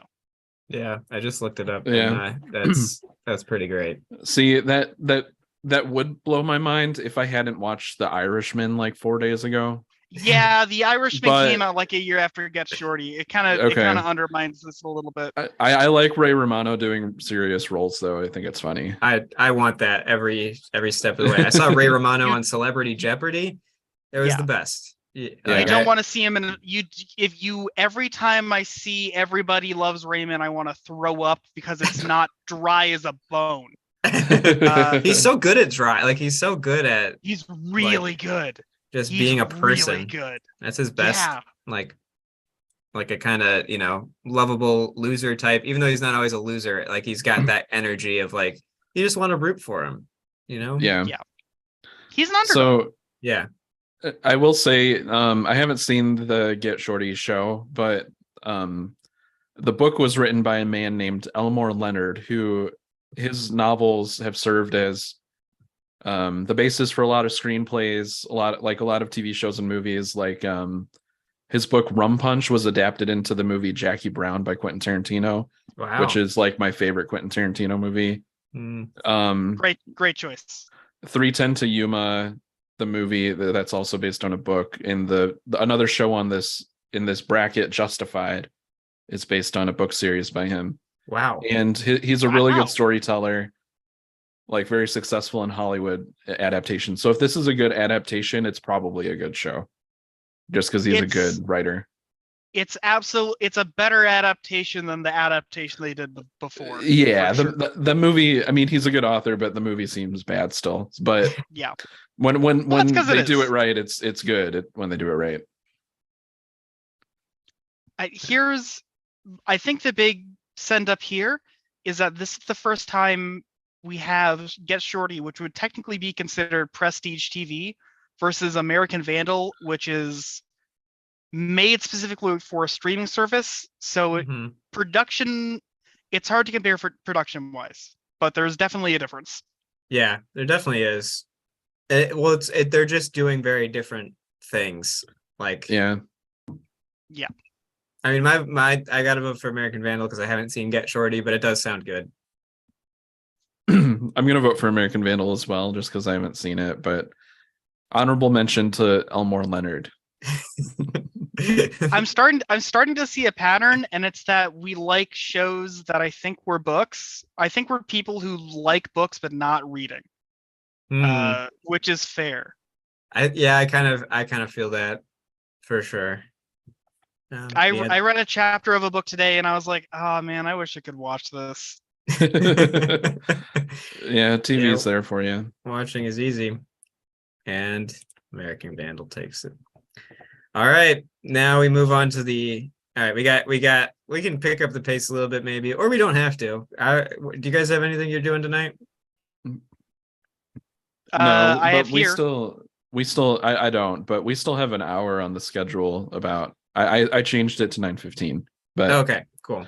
We can always push it if we need. I mean, I've got Allie's out of town, so okay. Well, if we spend too much time talking about anime, people are gonna leave. So people are gonna leave. Yeah, all of our audience. We have 3 people. I'm monitoring the chat. There's no questions yet. What? Yeah, on Wait, Twitch. Yeah, I think I'm definitely one or maybe 2 of those people. Okay. And you might be the third. Well, I see the number fluctuate from 2 to 3 at intermittent points.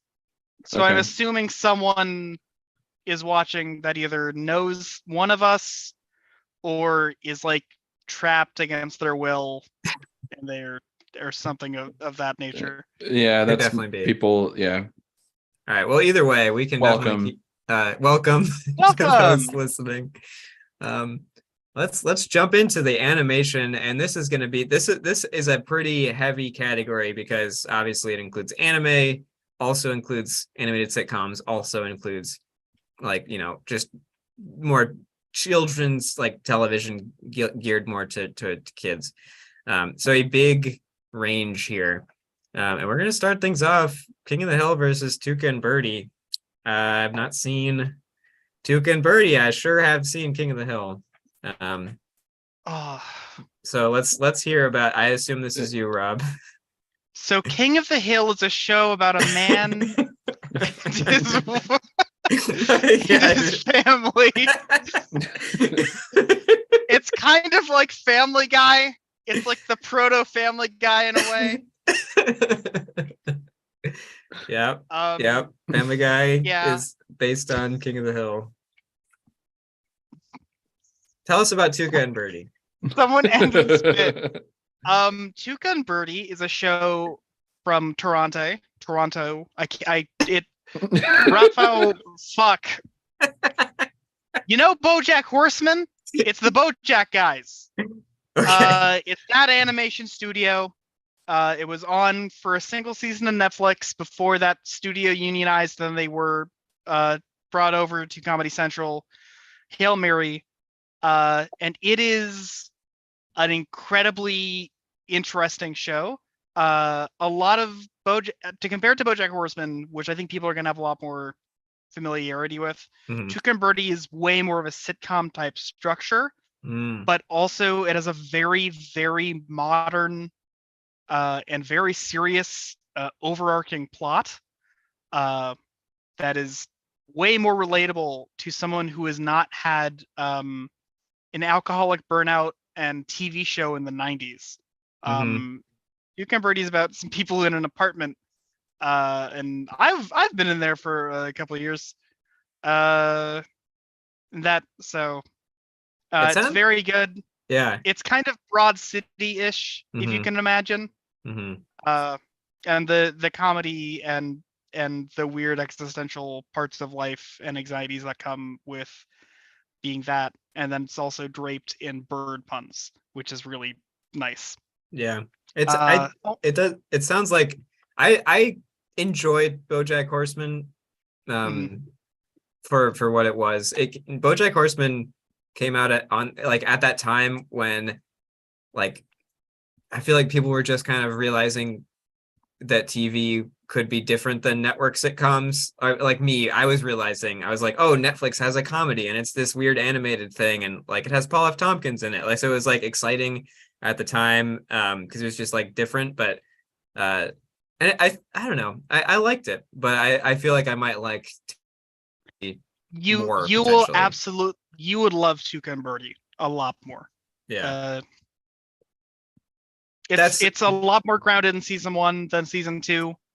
But it's pretty remarkable. It feels like someone did Neo Yokio but good at times. And I don't know what Neo Yokio is, so I'm gonna have to. So imagine Vampire Weekend the band makes a show. It's an anime and it stars Jaden Smith. This also sounds like a fake show now that it's coming out of my mouth, but it's real. And it also stars, oh god, Steve Buscemi for what? Never mind. Not Steve Buscemi. No, it's Steve Buscemi for real. It's anime Steve Buscemi, but it's Steve Buscemi. Yeah, another show that's not on this list, which we don't have to talk about, but has anyone seen Miracle Workers? I've seen a good couple episodes of Miracle Workers. I was considering adding it, but I hadn't seen enough for me to really make an informed decision. Yeah, it's Luke, have you seen it or heard of it? I haven't heard of it. It's a TBS original. Yes. And every season is the same cast, but a totally different story. The first season, Steve Buscemi plays God, and Daniel Radcliffe plays, like, I guess he's an angel. They don't really explain much about it, but it's angel hierarchy type guy.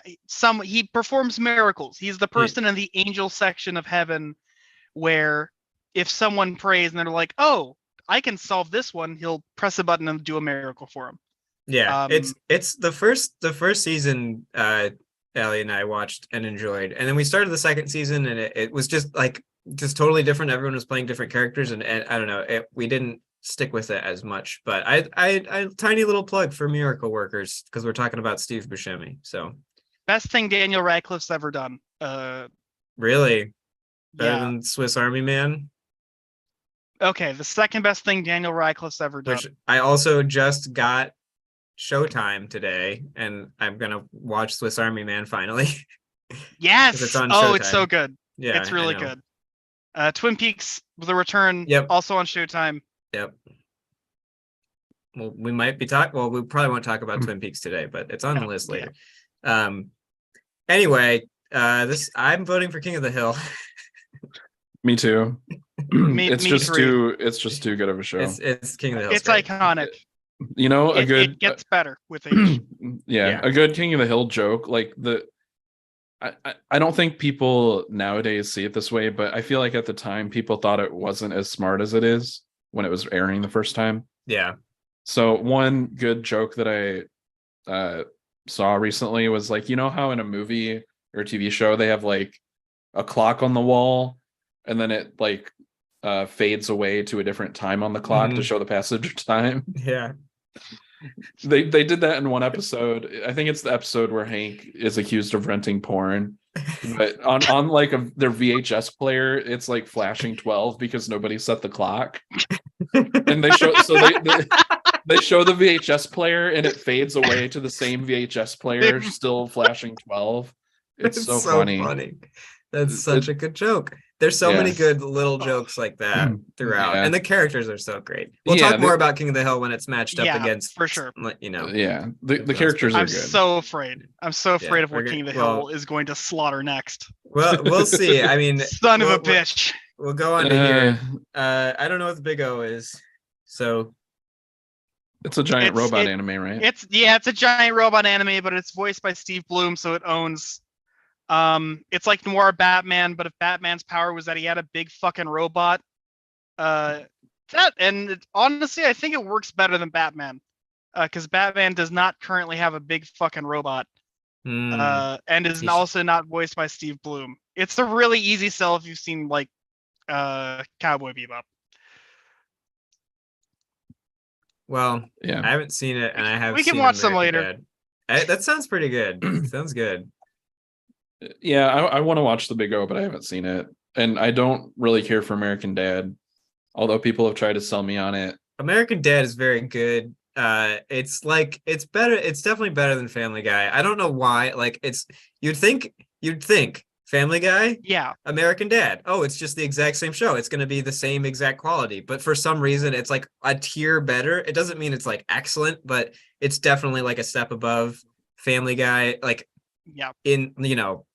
I don't know exactly why, but they do some much more interesting things, and they got some good stuff. Good stuff. Yeah, I'm not like I'm kind of an apologist kind of those shows, but I just see them more as like background noise, like when at your parents' house or something, or somebody's house or whatever. So I just can't, like, I don't think they're horrible. I just can't vote for American Dad.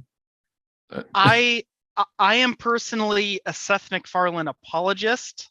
I think anything he does that isn't a cartoon and also not the shitty million ways that I on the West show is pretty decent, and that kind of leaves the Orville, the reboot of Cosmos that he essentially self-funded, and his classical singing records. And those are pretty good. He's a good singer. He's a good singer. He's a great singer. He loves singing. Oh, he loves it so much. He just loves it. That's why he made Family Guy. Yeah, like, I want to sing. He tricked people into giving him a singing career by making him sing as like a funny cartoon dog, which is impressive. I should have thought of that first. I also legitimately think, I mean, you can you can be mean to Seth MacFarlane if you want to. I think it's very impressive that he can do so many different voices. Like, it's not like, whatever, who cares? You could just get someone else to do it. But like, he does Peter Griffin, he does, Roger the alien, he does so many different voices. It's impressive. Yeah, he's a good voice actor. I've read somewhere that he's kind of checked out writing wise, which makes a lot of, he comes in, reads the script, says who wrote this, and then goes back to the Orville, which is a better Star Trek than the current Star Treks, which is impressive. Yeah. It turns out he's secretly a big nerd. I don't know who held a gun to his head and made him do Die Hard references for 20 years. I like the Family Guy bit when they're talking about, when Peter is talking about The Godfather, and like it's like they're all about to die for some reason, I think, and like their house is flooding, and Peter's like, well, because we're about to die, I have to admit I've never liked The Godfather. Father. And it's funny. He's like, it's a classic movie, Peter. Yeah, exactly. That was a very good Lois. I just never cared for it. It insists upon itself. But what it insists upon itself. It's funny. It's a good bit. It's a good bit. Shout out to it's a good joke. Family Guy. I'm voting the Big O also because I put it down here. Yeah. But I agree with what everyone's saying. American Dad feels like it's a step above because I feel like it is more of a parody of like modern life. Family Guy feels like Boston is like this like bubble universe that began and ended in like 1999, as it should have well stayed. And American Dad feels a bit more. There's a lot more of like serious critique under a lot of dick jokes. Yeah, It's and still a lot of dick jokes. Oh yeah, but it's it feels a little I don't know. more like it's I think it's definitely more experimental, which is an interesting thing to say because Family Guy is Yes. like quote unquote experimental, but it's not really pushing any boundaries. It's just like doing weird stuff. But like American Dad feels more purposefully experimental and also just like a little more grounded. They let him get weird with it. They put a 200-year-old alien in there and said, "Fuck it, go nuts." Yeah, that was fun. All right, so but I vote for American Dad. Rob votes for the Big O. Luke, you're the tiebreaker. I vote for the Big O. And the Big O takes it. The Big O might not last long. We'll see. Not at all. I'm voting for King of the Hill. Yeah, it's got to be King of the Hill. It's not. It's yeah, same. And King of the Hill stays on top of the hill of this matchup and takes it to the next level. Okay. Roy Orbison was also called the Big O. Okay, that's my bit. All right.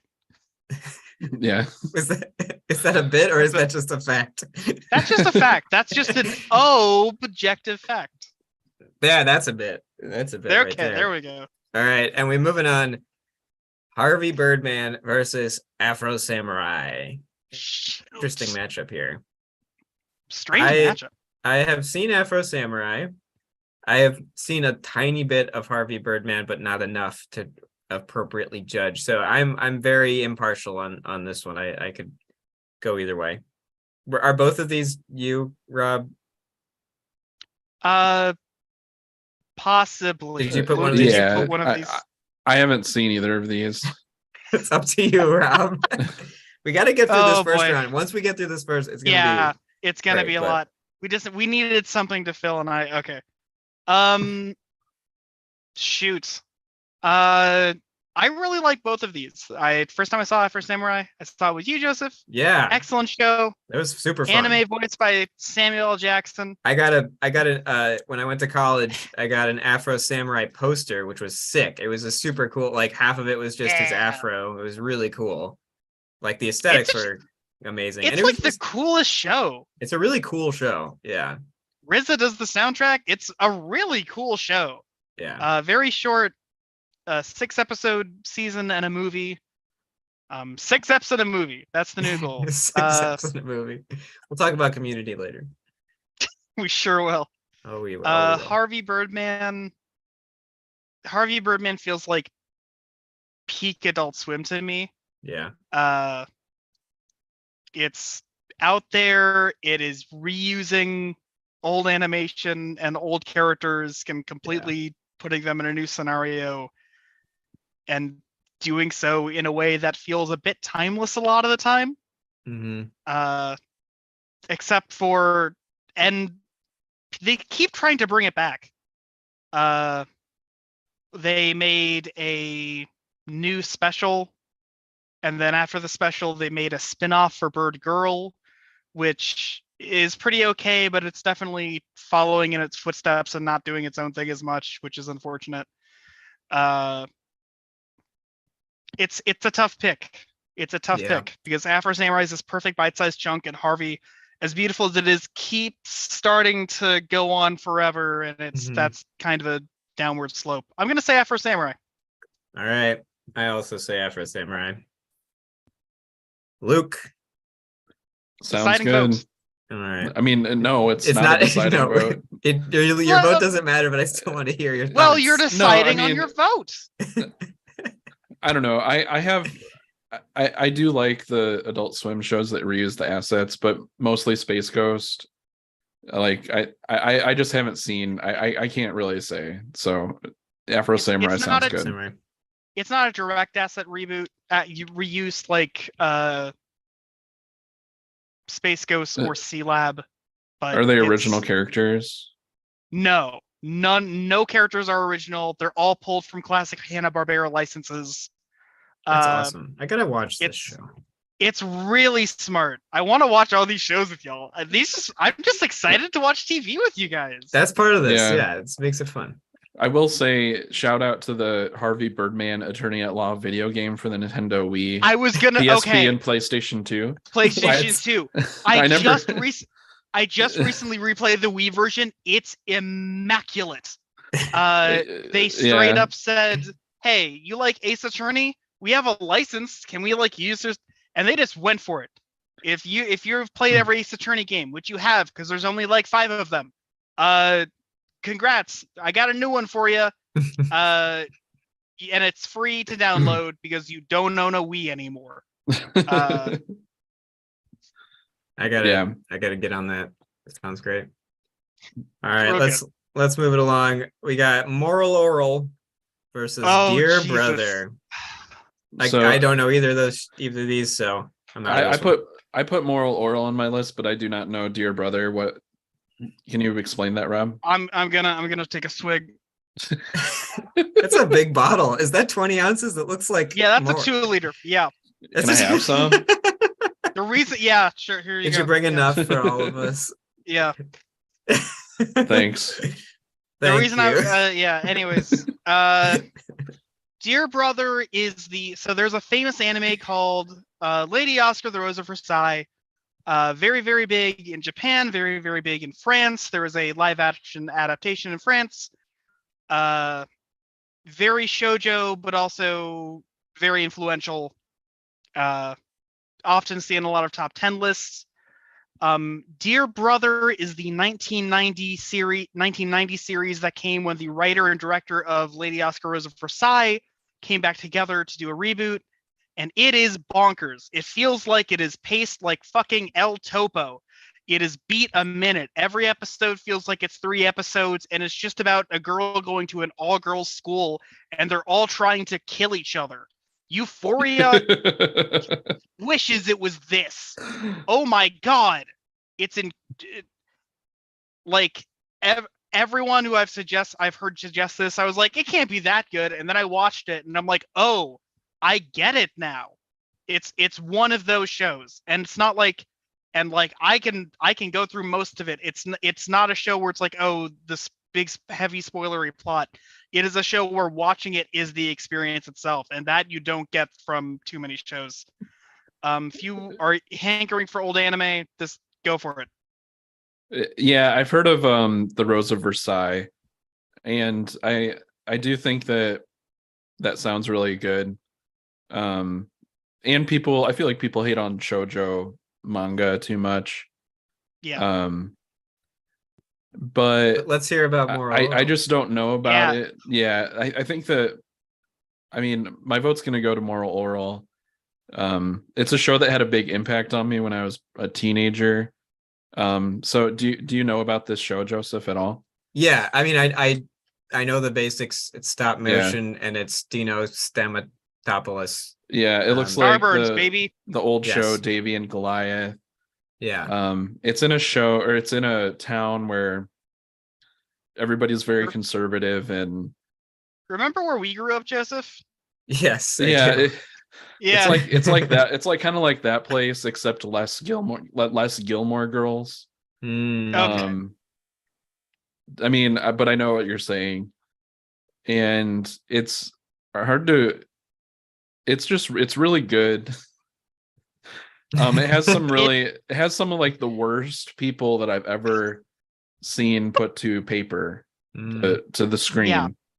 Some of like the worst parents of all time. So it kind of starts out as like an episode by episode, like this kid Oral, who is like obsessed with going to church and following the rules. He'll do something that breaks the rules by accident that he thinks is good. Like I can't think of an episode, but you know what I'm trying to say, Rob? Have you seen this? Yeah, I have seen the entirety of it and read a couple of the unpublished episodes. Every episode of Moral Oral is essentially I want to say it's a monster of the week, but every monster is one of those TV specials that they would try and show you. And so Oral's whole deal is that he loves the Bible, he loves morals and being a good person. And so what the writers of this show do is point out a lot of the hypocrisies of a lot of conservative mindsets, where Oral will go and follow the rules to the letter, and then the whole town will be like, whoa, whoa, whoa, whoa, whoa, we didn't mean that. And then Oral goes, but that's what the Bible said. Yeah. You guys like hate the Bible or something? And and then they're like, no, Oral, it's just that we're adults and you're a child. I have a good example now. Okay. Like in one episode, Oral is reading the Bible and he sees a passage that says like, I have it up here actually. Thou shalt always clean thy plate and not waste anything, whether thy stomach is full or not. So he decides like, hey, I'm expelling all this urine. I should just drink my own pee and like recycle it because wasting things is bad. Like, yes. That's the thought process every time. And then Oral starts selling his urine as an energy drink. It's a very raunchy comedy. But so every episode in the first season is something like this, like an episodic thing.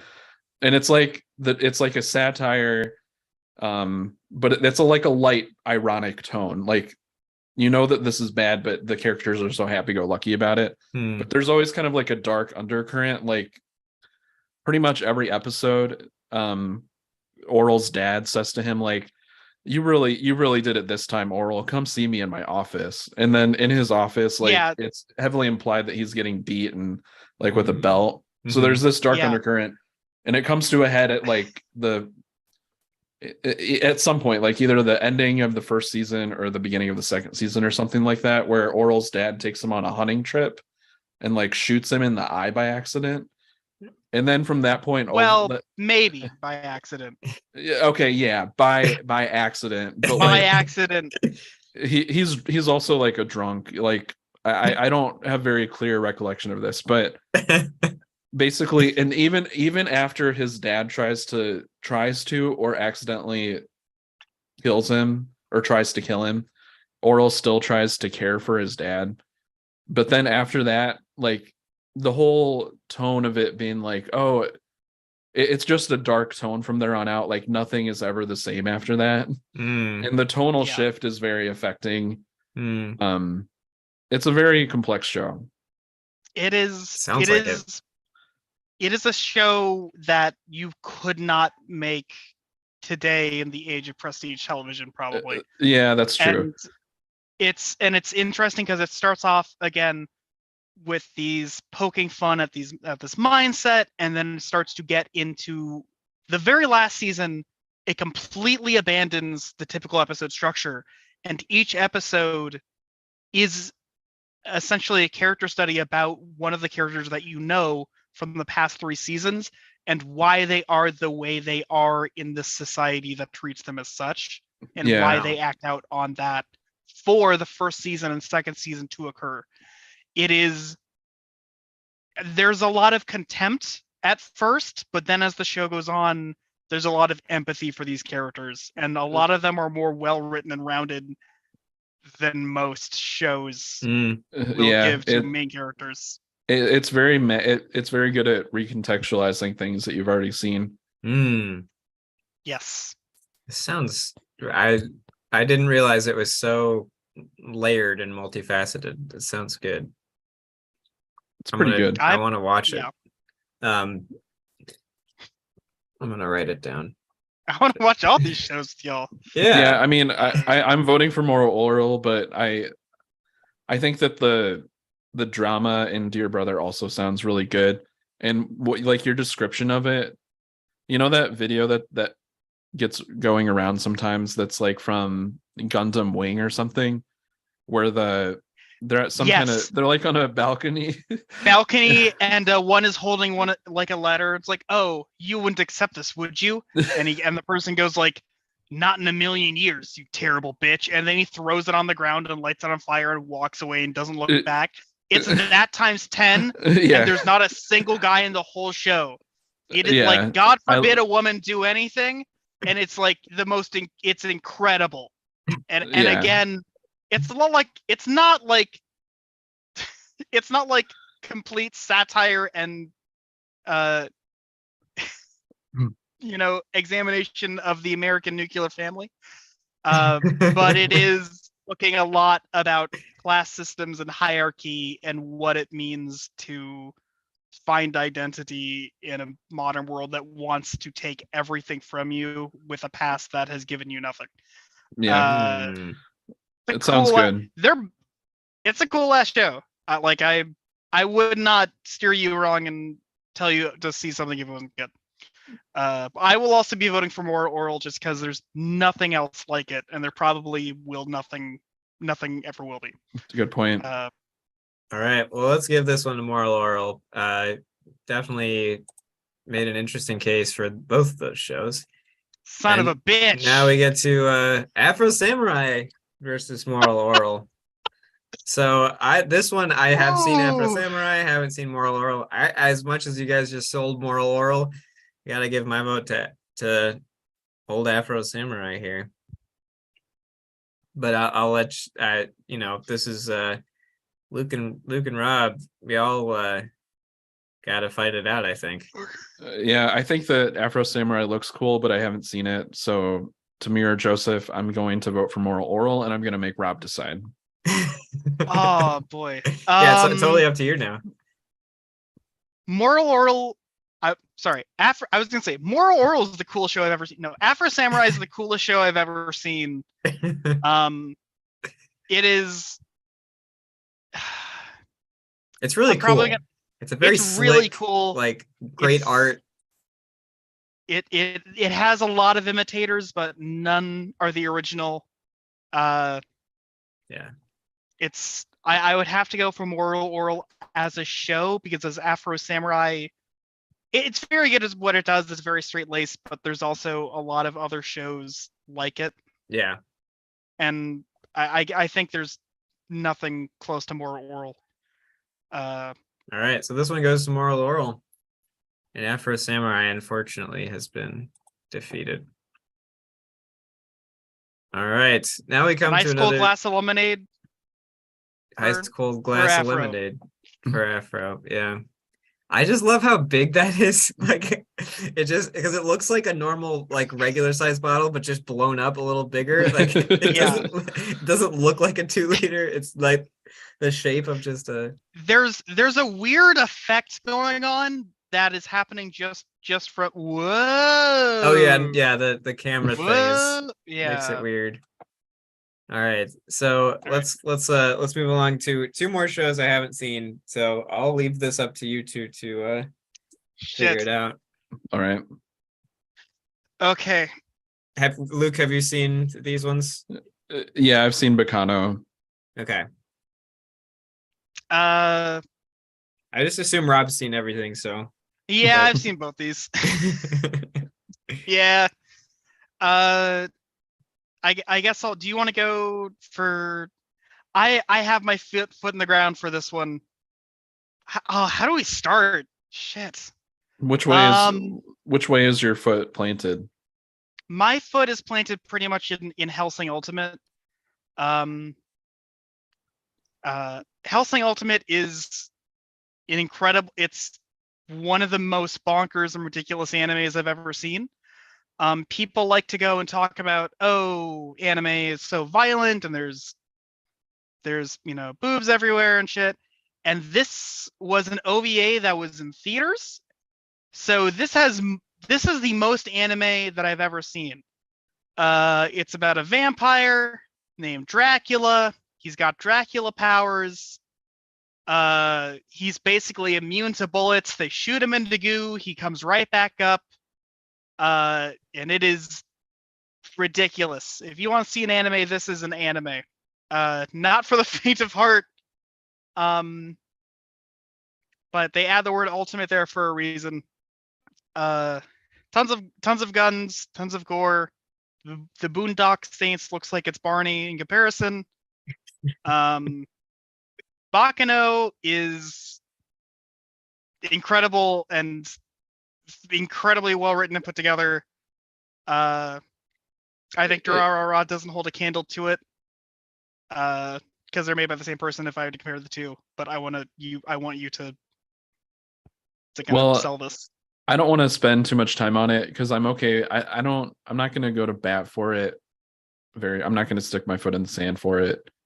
But it's a 1930s. It's an anime set in the 1930s in Chicago. It takes place on a train, and there are multiple storylines about all the passengers on this train. And there's a group trying to collect like this immortality serum for these this group of alchemists. And it's very good. It's very funny. There's a lot of good jazz music in it, and it has the best one of the best final fates for a villain that I can think of. Because spoiler warning for a 15-year-old anime that nobody's seen, but one of the guys gets the immortality serum, I think, and he becomes immortal. But he gets in mom movies, there's the trope of getting thrown to the bottom of the river with cinder blocks on your feet. Mm-hmm. He gets encased in concrete and thrown to the bottom of the well. thrown to the bottom of the river, and so he's immortal and just on the bottom of on the maybe lake floor or river floor forever. And it's that's a compelling image to me. But I think it's good. I vote for Hellsing Ultimate. Yeah. All right. Yeah, let's move on. Everyone vote for something you didn't put on. It feels good. Yeah, we'll see. I might end up doing that. It's also, and we're going right back. So another two shows. Well, one show that we already talked about, and another show that I haven't seen. So let's figure this out. Yeah, I haven't seen either of these, even though I just voted for that one. I'll vote for whatever Rob votes for. Same. So this is a rough one because you can't watch Infinity Train anymore ever. Oh yeah. It was one of the HBO original programs, and then they said we don't want to pay residuals, and so they just deleted it. It's gone. You can't find it legally. No physical copies were made. We're fucked.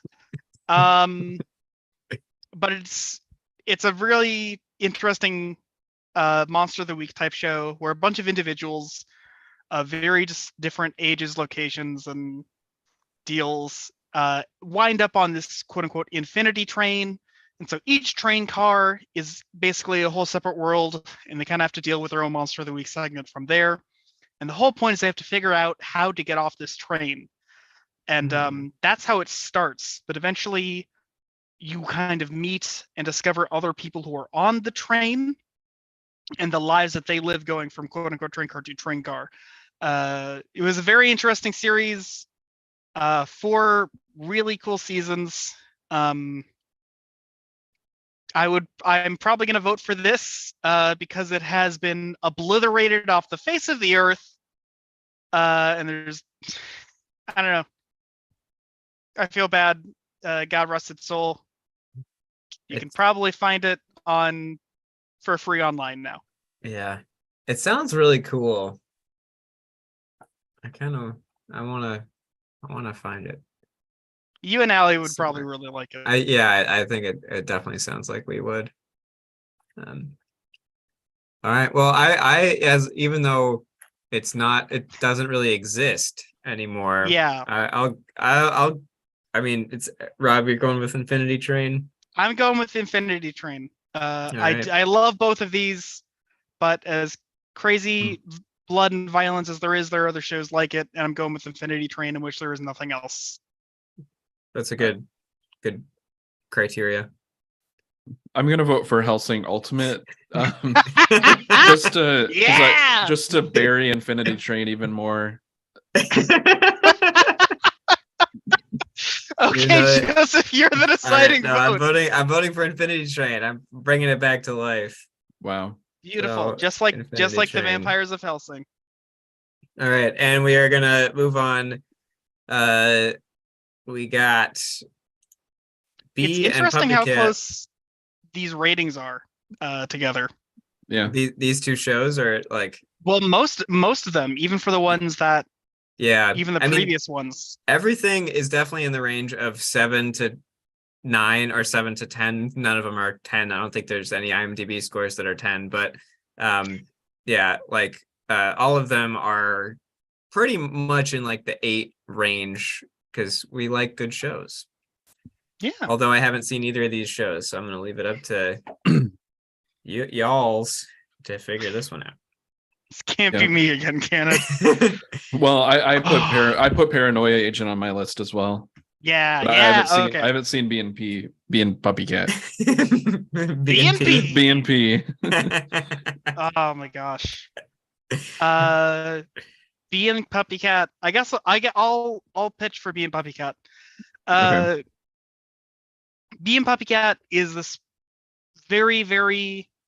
It is a TV show with a long lineage. I don't know if y'all have seen one of those many online charts where like at the top you have like Flapjack, and then like through the multiple like writers and creators, it goes down to like Adventure Time, and then like Chowder, and then like a lot of. So this is one of the shows from a long line of cartoon proteges. Natasha Allegri made the show called Bee and Puppy Cat, where it was piloted. They made a first season of it. They made a second season of it. Then Netflix bought the show and essentially remade the entirety of it for no particular reason other than to say that we can. So it was a show that was in development hell for a long time. And it finally came out, and it was remarkable. It has a tone and an aesthetic that is very kind of shoujo influenced, and a lot of really, really good soundscapes. All the sound effects and the music is done by Will Weisenfeld of Baths and Geotic.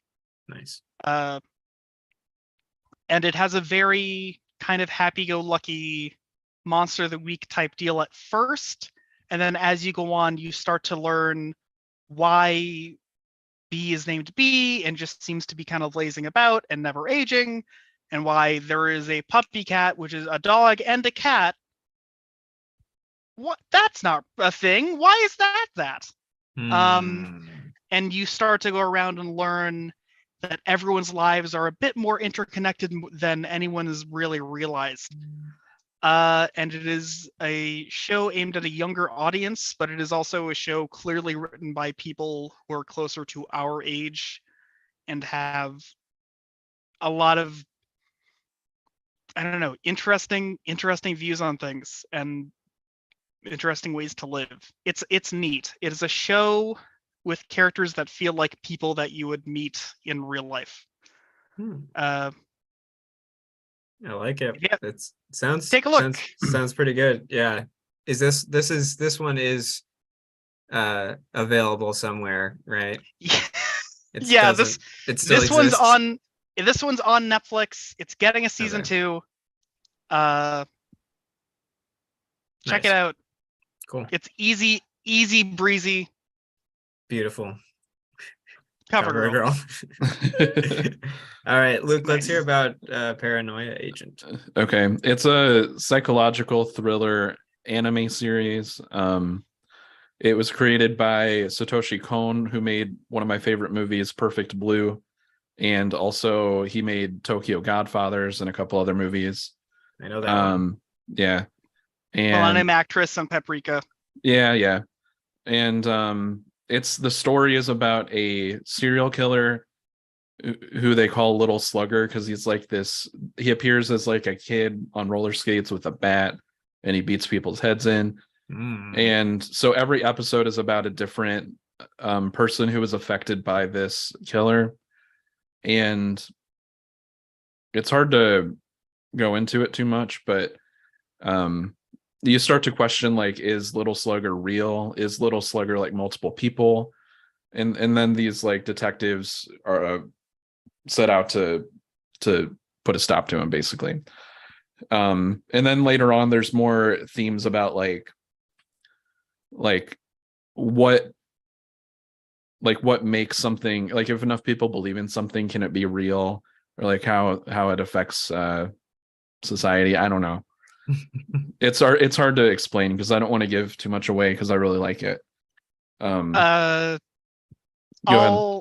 I feel like a good hook is that these detectives who are trying to figure out more about Little Slugger, and each episode is looking into the people affected by it, and they're trying to figure out what's the common thread.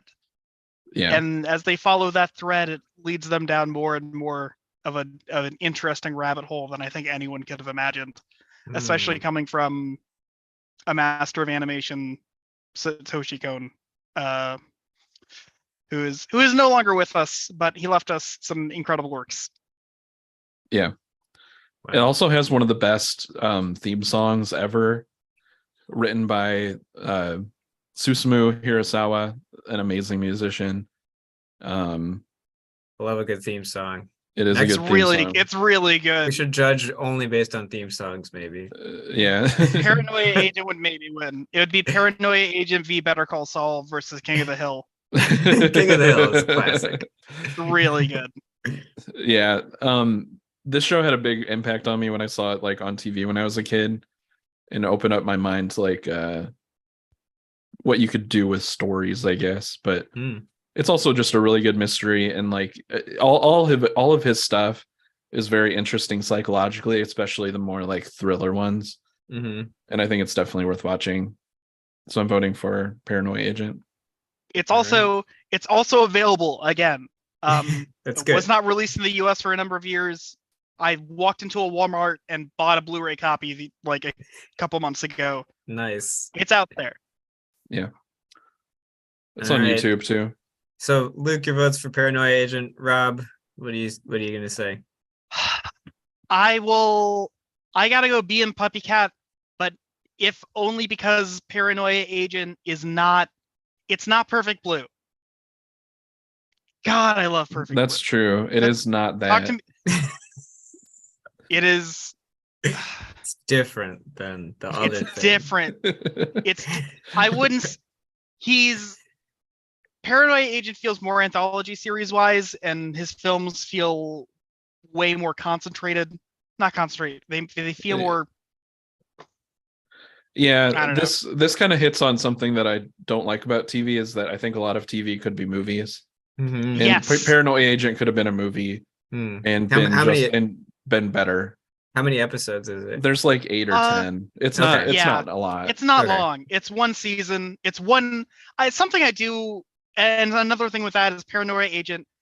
They made it knowing where it's going to begin and where it's going to end, where more shows should do that. For sure. Even Satoshi Kon's lesser works are better than most people's bests, which is the thing with him. Yeah, just like a once in a lifetime kind of artist. I love him. Yeah. It sounds. I think both of these shows sound pretty good, but I am the deciding vote. I think I'm gonna have to go with Paranoia Agent just because I kind of want to watch it more, but I also Bee and Puppy Cat also sounds super interesting. So after when Luke was starting to describe Paranoia Agent, I technically didn't say what Bee and Puppy Cat is about. They're doing temp jobs. They do temp jobs, and that's the episode that we format. Okay, that's nice. Okay. That is a good premise for a workplace show, though. Yeah, I like it. But this one is going to go to Paranoia Agent. No, yeah, absolutely. I am also voting. I've changed my vote to Paranoia Agent. Retroactively. Yeah, and we have like a weird triangle of anime here. These are all very, very serious. Shows. we're gonna see how these all fare against each other, and then against the larger gauntlet. So we have Fooly Cooly and Serial Experiments Lane. I actually have seen Fooly Cooly, and I have no idea what Serial Experiments Lane. I don't remember much about Fooly Cooly, but which one of you put these? I put both of them. I was gonna say I would have put at least one of them, but I know you had both of those, Luke. What do you want to take? Well, okay. I'll explain Serial Experiments Lane, I guess. Okay. I don't know how I'm gonna do that, but okay. Fooly Cooly is a very short yet very influential coming of age show about a young man who I believe their brother goes off overseas and he's kind of left alone. And I believe like a weird how do I explain Fully Cooley? Okay, well he meets he's like a lonely kid and he meets like a strange girl, right? Does he play? Yes, Does someone plays guitar, right? Yeah, this girl Yes. carries a bass guitar as a Bass weapon. guitar. Yes, Yes. and I believe she used to date this kid's older brother, which is Yeah. how they know each other. Yeah. And all of a sudden, is it aliens come to Earth first? You got me, man. This has been a Okay. long time. But I remember the feelings it gave me, but I don't really remember the plot. It's interesting because when people talk about the show, it's a lot. It ends up being a lot about that, where a lot of it is nonsensical, but it doesn't really need to make sense for the weird coming of age like that it's trying to do. A lot of it's growing up. The kid grows a horn at one point, which is it's very floppy. It's a metaphor for puberty. And it's also very influential to people of a certain age who were the target audience of it. Another show, real quick. We should have added Yes. Men of a Certain Age to this with Scott Bakula and Ray Romano and Andre Braugher. Okay, we should have added fucking Quantum Leap, honest to God. Yeah, because actually. Scott Bakula, yeah, fuck. Quantum Leap would have been good. If we want another honorable mention. If we want to add like some late arrivals, I have another one that we forgot to add. What is it? Ooh. True Detective season 1. Ah, yes. Oh, I was Yeah. okay. I was gonna suggest True Detective, but I was like, oh, it's True Detective is hard to do as a show because each season's a different show. Yeah. It's tough. But yes, True Detective God. definitely could have made some waves potentially, but it's too late now. Yeah. Sorry to distract from the. No, I was the one who distracted initially, so that's okay. All right, but so let's talk about Serial Experiments Lane. Okay, this is a show about a girl who likes to use the computer a lot. She's she's a very withdrawn girl, and there's some weird things going on with her family and like who her parents are. But she and she gets bullied at school.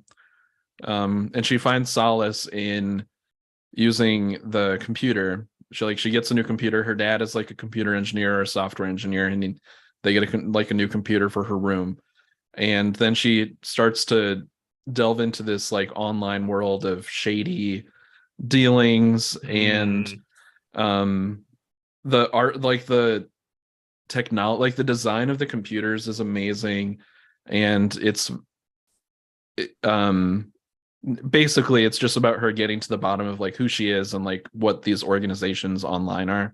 It came out very like early into like internet culture, but I feel like it predated a lot of stuff that we talk about now. And it's very slow paced and very experimental. It's pretty abstract and you don't know what's going on a lot of the time. I think that it could be a little easier to understand what's actually happening.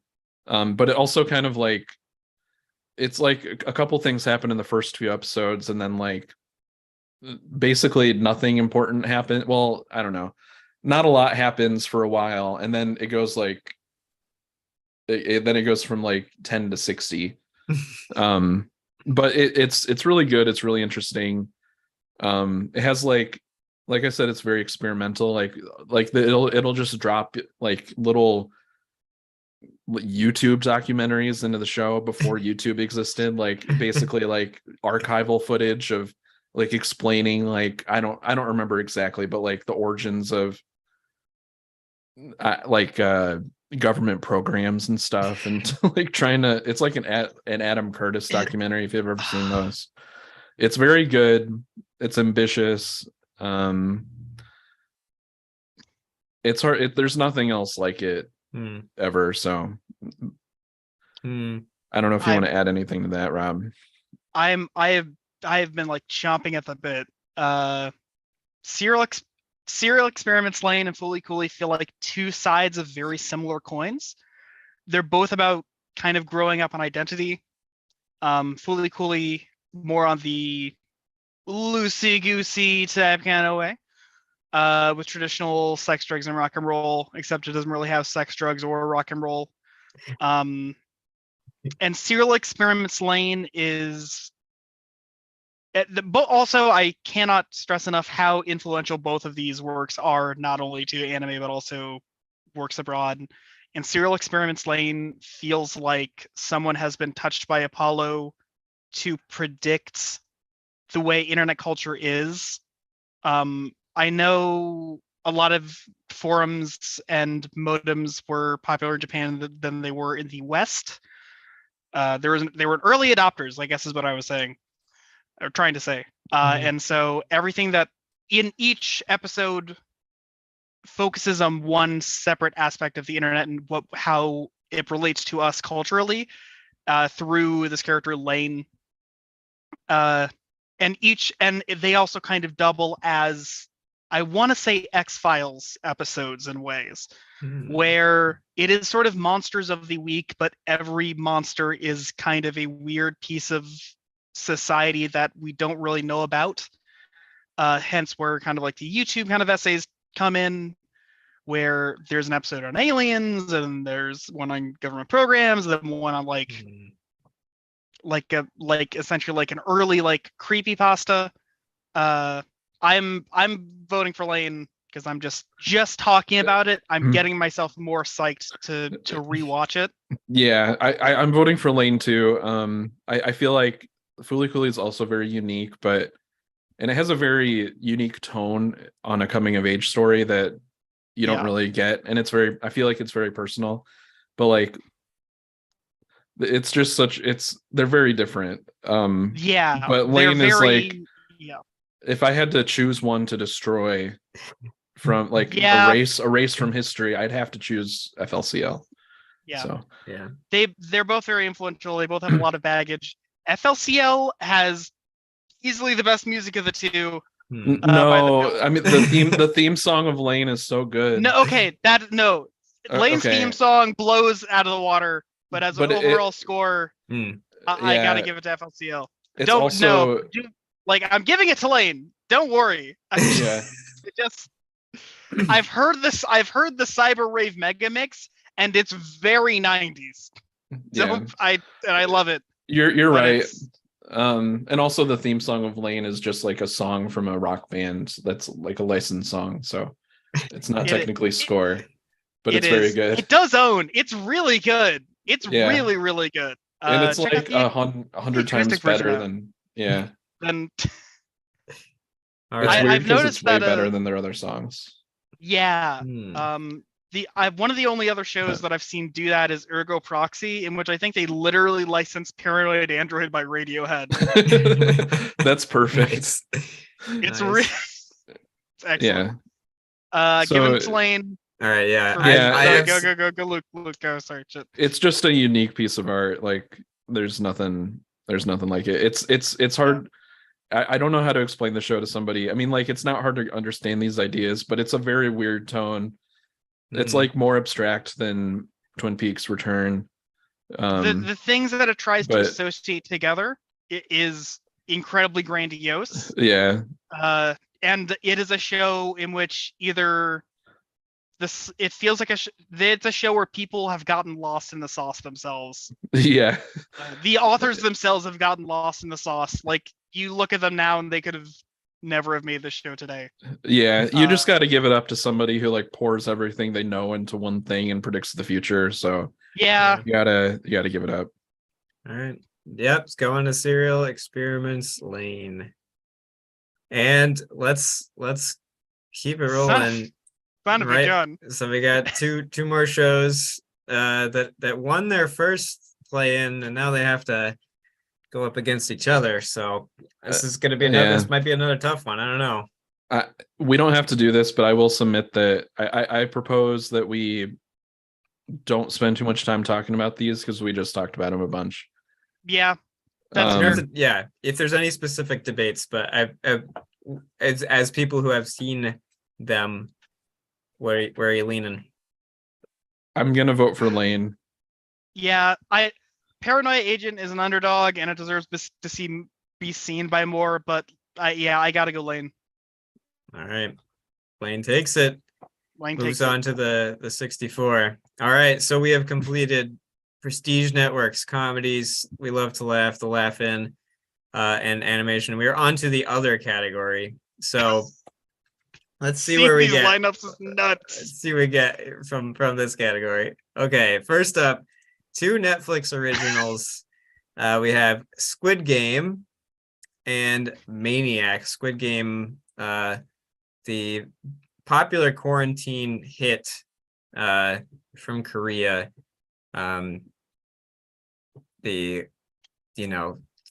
Stuff was happening. They did the game, the Squid Game. They sure did. And we have with Maniac. So I talked earlier about how American Vandal was in my top 2 of Netflix originals. The other one is Maniac. I love Maniac. Jonah Hill. I was gonna say I completely forgot about it when I saw it was on here. I was pleasantly surprised. Yeah, Jonah Hill, Emma Stone. Weird, slightly, futuristic, definitely a dystopia future, but it's not like super future. It's like kind of retro future-y, and they do some weird things, have some weird experiences, lots of weird like dream sequence type things. So I do like both of these shows quite a bit. I really enjoyed Squid Game. Was a little late to the party on it, but definitely had some fun watching that. But I do have to give this to Maniac as mine. But Rob, have you seen both of these? I have seen both of these. Where are you, Luke? How about sorry, Luke, have you seen both of these? I have not heard of Maniac. Have you seen Squid Game? Yeah. Okay. I'm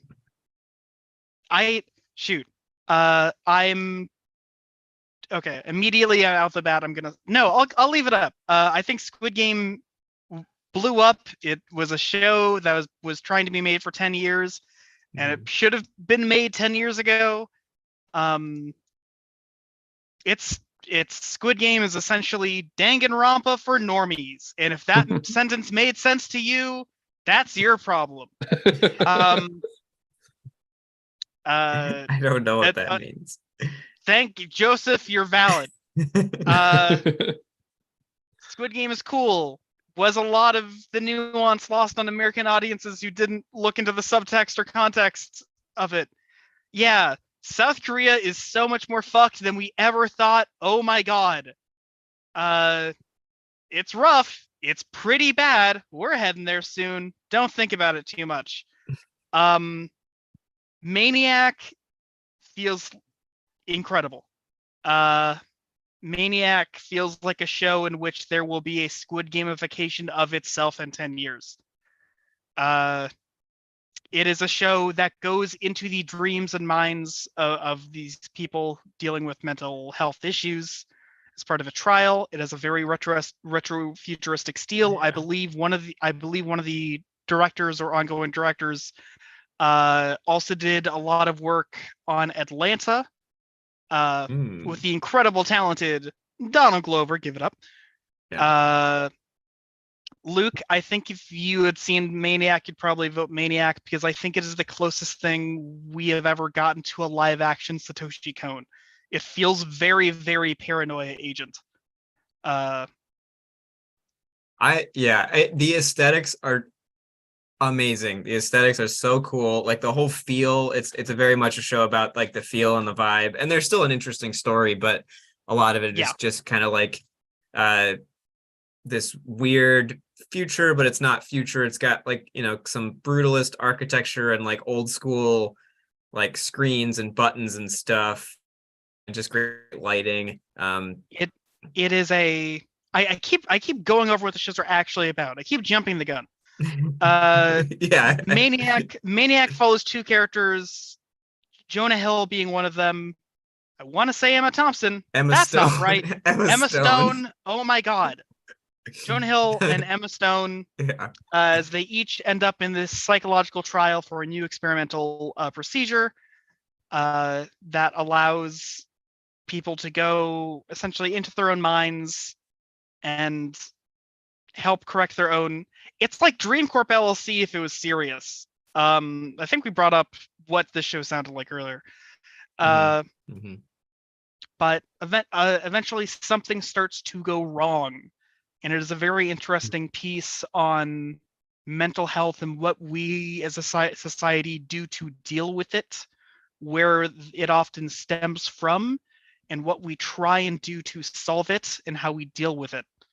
And it is done so in a way that's pretty nuanced for an American Netflix show. Yeah.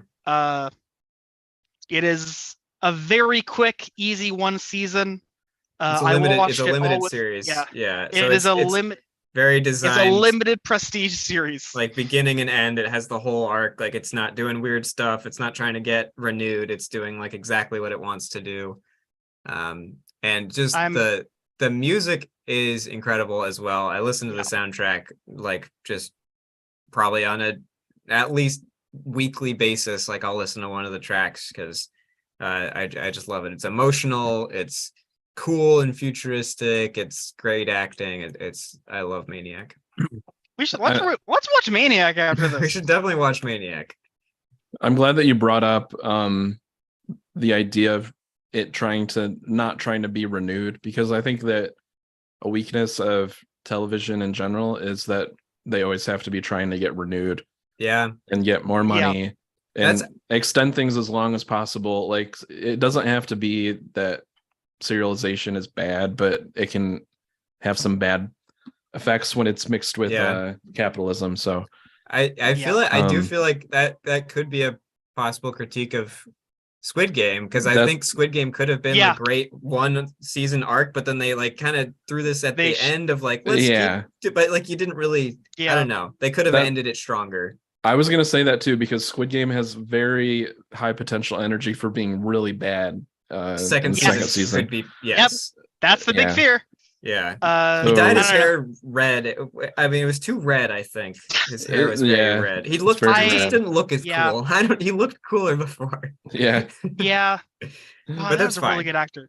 He was incredible. I like all the acting in that show was great. Like it was, and like all the sets and the story and the American actors who like, remember those guys, the masks and stuff were super cool. Like, the social commentary, like all of it was really cool.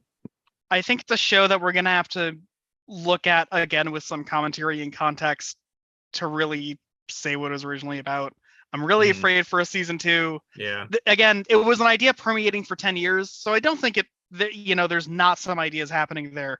Yeah. But it seemed like it could have been a one and done, and the idea that it goes on forever. I mean, I guess that's part of what it's trying to say, is that this game has been going on forever.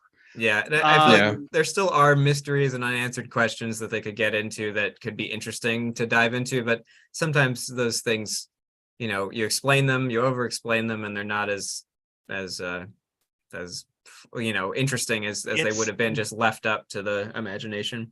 Yeah. The more we talk about Squid Game, the more similarities I'm seeing to Twin Peaks, which is interesting. It's not direct, but thematically, with a show that goes on forever and explaining or over explaining things, and what the idea and the point we'll get into that when Twin Peaks comes along. There's a lot to be said there. I guess I'm saying is I'm going Maniac. It's the underdog. I'm going Maniac as well. Let's do it. All right, Maniac it is. I've taken out Squid Game is a pretty big name there, but if it wasn't Maniac, I think it would have easily got up there. Beaten a lot of things on here. Yeah. For me, for sure. All right, and we have Monk versus Doom Patrol. I am a big Tony Shalhoub head. I'm a Tim If Baltz head and a Tony Shalhoub head. I love Monk. yeah, He has OCD and he solves murders and he's awkward and funny and it's a USA show, which it back had. where characters were welcome. We used to be a nation. We used to be a proper country. We used to be a proper called country. the USA. Called need to USA. go back. We need to go back. Burn notice. We need to go back to Psych. the 2000s. Monk. White collar for a season or two. Oh man.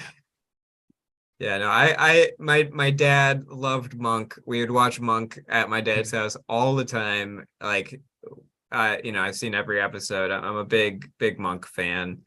It has a special place in my heart. They got that kind of like very like it's got that special magic of the early 2000s when it's like not that good, but like it feels good. Like it's never gonna cross any thresholds of being like but it's just so consistently exactly what you get of like there's this guy who's gonna solve some murders and every episode's gonna be fun and twisty and there's some interesting things that happen and it's got friggin' Buffalo Bill, so can't go wrong.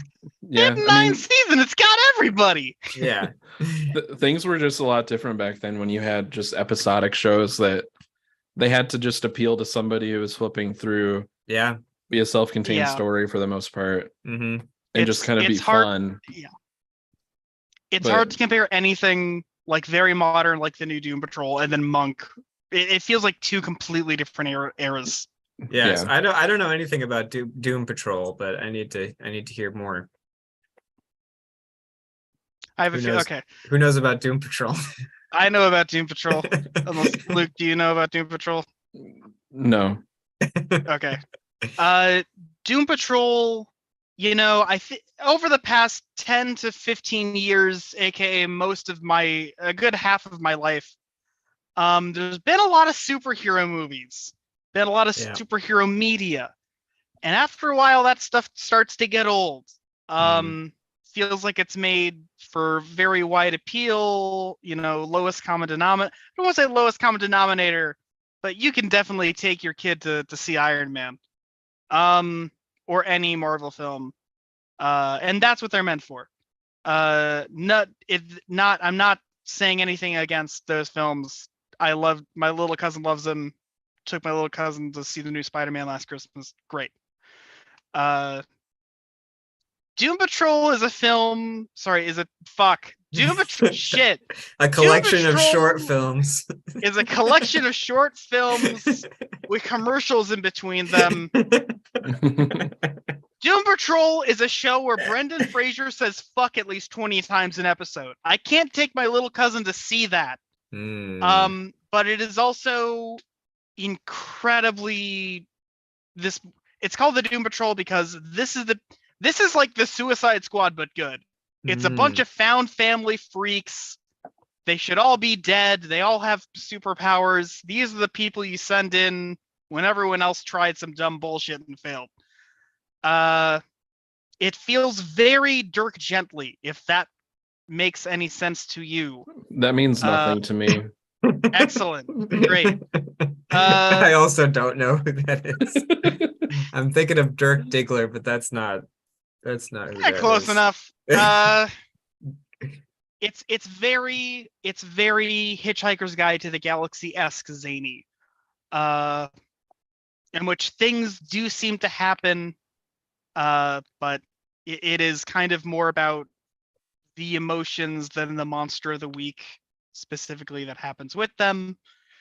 It is an HBO series and one with a lot of production value behind it. It's up there with The Boys in like top superhero-esque TV shows. Yeah, I don't think The Boys is on this list. I don't even think The Boys is on here. But another good honorable mention. A lot of characters. You have a big robot with a brain in there. You have a mummy with an alien inside of him. You have It's what if okay. multiple personality disorder, but everyone was its own different person with their own superpower? That's kind of cool. You have this lady who is a model, but she's very pristine on the outside, but that's because on the inside she's a giant gelatinous goo monster. That's pretty cool. And it's like, what in the world are these bunch of misfits gonna do? And they're gonna support each other. Also, Timothy Dalton's there. Excellent work by Timothy Dalton. Forgot he's in there. Also returned to form for Brendan Fraser. People were like, "Oh, Brendan's back with the whale." You haven't been paying attention. It's good if you want a fun time. That's me selling Doom Patrol. All right. I can say a lot more about it. It's starting to get late. I like Brendan Fraser, but yeah, I love Brendan Fraser. He's great. Oh, another show that's not on here, Scrubs. He was in Scrubs. Yeah. All right, Shoot. I vote for Monk. I vote for Monk as well. Doom Patrol's got some high highs. It doesn't have super many low lows, but with Monk, they got episode 1 down. They said, if it ain't broke, don't fix it. God bless it. I want Tony Shalhoub and everything. Yes, I agree with that. I guess the only knock against Monk is that, like, it also holds a special place in my heart, but it did lead, perhaps it did lead to people saying, "Oh, I'm so OCD all the time." Yeah, that's true. Okay, just more of an observation. No, you're right. It's not a criticism. No, you're right. I'm changing mine to Doom Patrol. Okay. Monk still wins, though. Monk still wins, but I'm changing it to Doom Patrol back. Yeah. Okay, now the two M's, Maniac versus Monk. I'm giving this to Maniac. I love Monk, but just Maniac is so I gotta give it to Maniac. Monk is like the classic of classic comfort food TVs. Yes, exactly. Yeah, like if you're in a hotel room and Monk is on, there's nothing better than that. Your whole day is gone. Yeah, you can just watch it all day long. What is it I've seen? Like, if you're in a hotel room, Monk and Family Guy hit different. That's absolutely correct. It's true. It's very true. Yeah, you're just like, I found a safe harbor in, in my the dark storm of television. In the dark storm of, in the dark deep weather of how the hell does the shower work? Monk will be there for you.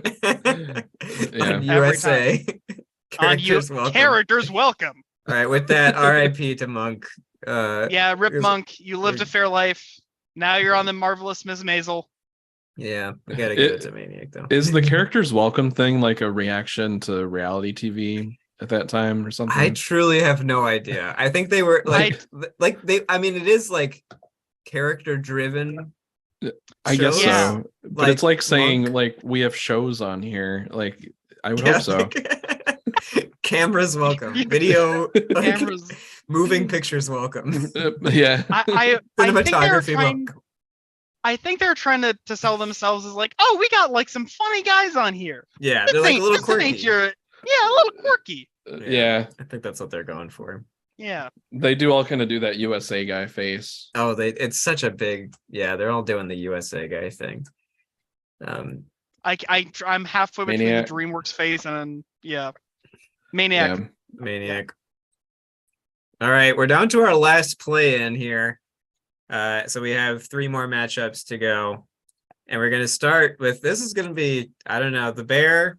This is going to be rough. Yeah, this is a weird matchup. It's very weird matchup. Super weird. These two things serve completely different purposes. The Bear has 1 season and like 7 episodes. Survivor is on its 41st season and 1 million episogoing it hasn't even been around for 41 years. I don't know how they do it. They do it twice a year. We're gonna be on season 44 next time. All the way, that is amazing. I truly love Survivor. It's maybe the best reality show Like it has everything. It's the only reality show on here, and it's because it's the best one. Yeah. And it has good story. I mean, it has good human stories and good human comedy. Well, there's technically another, but we'll see that next segment. Yeah. Oh, okay. I don't Oh, know. yeah. I didn't think of that. Something that's that I don't kind know, of kind of a game show too, though. Yes. So I guess I put that in a different bucket in my head, but yeah, I get that. I was gonna say I feel like we could just do a different bracket for reality TV alone. Oh, we could. We definitely could. I definitely want to do a game show one. I think that'd be funny. That'd be really fun. I have some high concept ideas for it, but we should make our own game show. That's where I'm going with it. Yeah. But I mean, like Luke was saying, human stories, also like the game aspect, speaking of game shows, of Survivor, like the strategy is really interesting and intricate, and like the social strategy and also the physical and mental, like, games that they play, and the, the tribalism and all of those like interpersonal relationships, and like the actual survival aspect, I don't think as big as the seasons go on, from what I've seen, but and I've only seen like 3 seasons, I think, but they've all been very compelling and very fun to watch. Yeah, and it's very economical too. Like there's only like 12 episodes a season, and it's just a fun time. Yeah, to watch it every week, and it also holds a special place in my heart because I watched it with my parents when I was a kid. Nice. It's a cultural touchstone. It's been around for so long and it's still going strong. Yeah. That said, I'm voting for the Bear. Yeah, I'm voting for Survivor. I'm gonna pitch the Bear to you right now. I love the Bear so much. I have seen tweets on internet.com that said the Bear is the end of Evangelion for Italians, and they're 3,000% correct. Oh my god. I haven't seen it. I just know that people thought they could make Chicago beef for a few weeks. They're fucking liars. It is an art. My father does not spend 6 hours at a time slow cooking beef brajol for this. Yeah, it does. Like it feels a bit like Uncut Gems in a Chicago restaurant. It's that pace. It's that vibe. Not as shiny. Not as high stakes and high, but like the way the characters talk to each other. No, but it is. But it is. No, it is. It is like it's not. It feels like this. It feels like it is. Yeah, it feels. Yeah. It makes everything feel super important, and it's also just like, I don't know. It's one of those shows that like the flow is just there between the characters and like the direction and everything. It's so fun to like. People say that it makes them anxious, but to me, it's the exact opposite. Like it's comforting to to watch, because they just like things are going wrong left and right, but they're just rolling with it. It just feels like rolling with it. Yeah. Yeah. And even when things, it's a great feeling. You gotta see the Bear. Yeah, you should watch the Bear. It's a quick. Okay. I mean, it's only one season. I had food poisoning, and I didn't leave the bathroom until the Bear was finished. I watched it all in one sitting, very literally. It's excellent. I was hungry for beef after. Okay. I'm sorry, I got to give it to the Bear. If this were just game fine. shows, it would be Survivor #1. It's not a big loss. Like I'm still voting for it just because I haven't seen the Bear and I like it. But but yeah, I mean, the Bear sounds cool. I don't like when people say that like Uncut Gems makes them anxious. I think that's kind of silly. So yeah, that I hear. I heard a couple of people say it, and I was like, okay, if that was your experience. But now I've heard like a lot of people say it all the time, and it's like, if that's what you feel, you're not really getting this. Like you're not understanding. Like you gotta the situation. live in it. Yeah. Like you're not immersing yourself, because he is not anxious. Like he has no anxiety. Then like, not at all. That's I mean, I could talk. We could do when we do our movie bracket. We'll talk about Uncut Gems a lot. When we do our Uncut Gems discussion, we will talk. When we do a bracket of every line of dialogue from Uncut Gems, Gems. we get to like I disagree, Gary. And and this is how I win. Yeah, we get to how you're supposed to say it. Yeah, it's not this is how I win. It's this is how I win. I win. Yeah. Yeah. Oh, so all right. All right. The bear takes this one. The bear versus the survivor. One of them's a bear.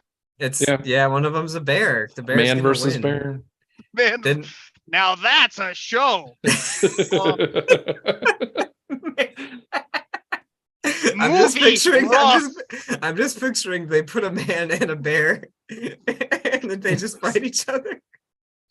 Yeah. One of them's gonna die. There is a Herzer Warnog film that's that. Herzer Warnog. Oh, you will guess the ending. Yeah, that's a compelling piece of film. I don't even know what it's called. What's that called? The only thing in my mind right now is the bear, but I know it's not called The Bear. Grizzly Man. It's not. Is it Grizzly Man? I would have called it Man Eater, that's not a good title. No. Oh, no, it's not. No, it doesn't work. Not a good. It's not. They could have used the Hall & Oates song, and neither here nor there. No. And also The Revenant. We had to bring up The Revenant when we're talking about bears. Oh my god. Leonardo DiCaprio beats up a bear. Kills a bear. Kills a bear. We'll talk more about it when we get to The Revenant versus Uncut Gems in our future bracket. All right. Two more shows I haven't seen. Takeshi's Castle / MXE and Lupin. Lupin. Oh, because it's French. It is French, yes. Luke, do you have any experience with these? I watched MXC a lot when I was a kid. Yeah. And I've seen clips of the original Takeshi's Castle. I do have a gripe with you though. Like, these are two separate shows. Why don't have a gripe with me? Okay. You're right. You're okay. Because I didn't know what to do. I was confused. One is like a mystery science theater version of the other. I should have just put MXC. You're so right. This is basically just MXC, most extreme elimination. Gotcha. And then with Lupin, I want to see. I haven't seen any of those. I'm interested in watching the movie that Miyazaki directed specifically, but I'm also open to watching it in general. Okay, so we're talking about two different Lupins. Okay. I thought you were talking about Lupin the Third. Yeah. Yes. What's this? So that's Lupin the Third. This is the new Netflix series called Lupin. It is a French show about a thief in the modern era whose father was wrongly put away for a crime he didn't commit, and so Lupin in modern day France renames himself renames himself after Lupin, the gentleman thief, to prove his father's name and to save his family. It is cool as hell. It's like, what if it's a very Ocean's 11 but per episode, and it's also there's one person. But it's cool. It was big on Netflix for 2 days, as all shows are. Yeah. It exists. You can watch it. Pretty good. It's more than afternoon. Sounds pretty cool. I'm familiar with The Gentleman Thief. Yes. But not with the series. Yeah, if you've played Persona 5, you'll know that it's what Shibuya is based on. Yeah. That's a joke for people who are online. I'm online, and I'm not. I'm not online enough, I think, is the problem. No, you're perfect amount, Joseph. Don't be like me. I mean, I've played that game and I didn't really get the joke. But I mean, I know that Arsène Lupin is a reference in it. Oh, people online were like, oh, we need more music like Persona 5, or like, oh, that's from Persona 5, and it's like, it's a real place. It just takes place in lights. Oh, okay. Yeah, I'm familiar with this. Okay, yeah, Jamiroquai is real, okay? We don't. It's not just an anime. Yeah. Um. Okay. I mean, so these things are very different. Yes. Yes. Extremely. So, which one's gonna win? This is the matchup from hell. I want to vote MEX. Wipeout wishes it was MEX. Most Extreme Elimination. Mystery Science Theater wishes it was Most Extreme Elimination on an off day. American Ninja Warrior wishes it made more money and it sucks compared to Most Extreme Elimination. American Ninja Warrior is like, oh, this person, they battled 8 diseases. They lost all of their kids, dropped their college accounts just so that their parent could train on their homemade 8-foot wall. And then they fail miserably. Most Extreme Elimination is, this is a teacher, watch them get punched in the nuts, and then they do. Yeah. It's like our good friend Robin said, I could spend all day working on the perfect joke, but at the end of the day, nothing will make me laugh harder than seeing Johnny Knoxville get hit in the nuts by a bull. And gosh darn, they're onto something. I don't think either of these are making it very far, at least in this lineup. Yeah, I'm gonna vote for Lupin. Hell yeah! All right, me too. Even though I haven't seen either of these. Lupin win, baby! Here we go. Yay. And we got one last matchup for tonight. We got the bear versus Lupin. The bear versus the wolf. It's the bear. Yeah, it's the bear. The bear would eat a man. Bear would eat a man. All right. A whole town of Fargo versus one bear. That's a whole different story. We're gonna have to that's get for to next that. time. All right. So the stage has officially been set for our 64 entrant tournament based on that play-in, and we'll have to set up another time to go through round one. I feel like I need to. Can you shoot? I feel like I need to like take a screenshot of like just so what we these have are, so I can go and you can start thinking. I can start thinking some of these that I haven't seen. I can see more of, like, what's this reboot thing? And if you haven't seen some of these, ask me. I'll send you a sketchy website link that'll work. There's definitely some of these that I will want to watch. I don't know what the timing will be on everything, but I'm gonna grab a couple of screenshots here. Yeah, and I'll share them.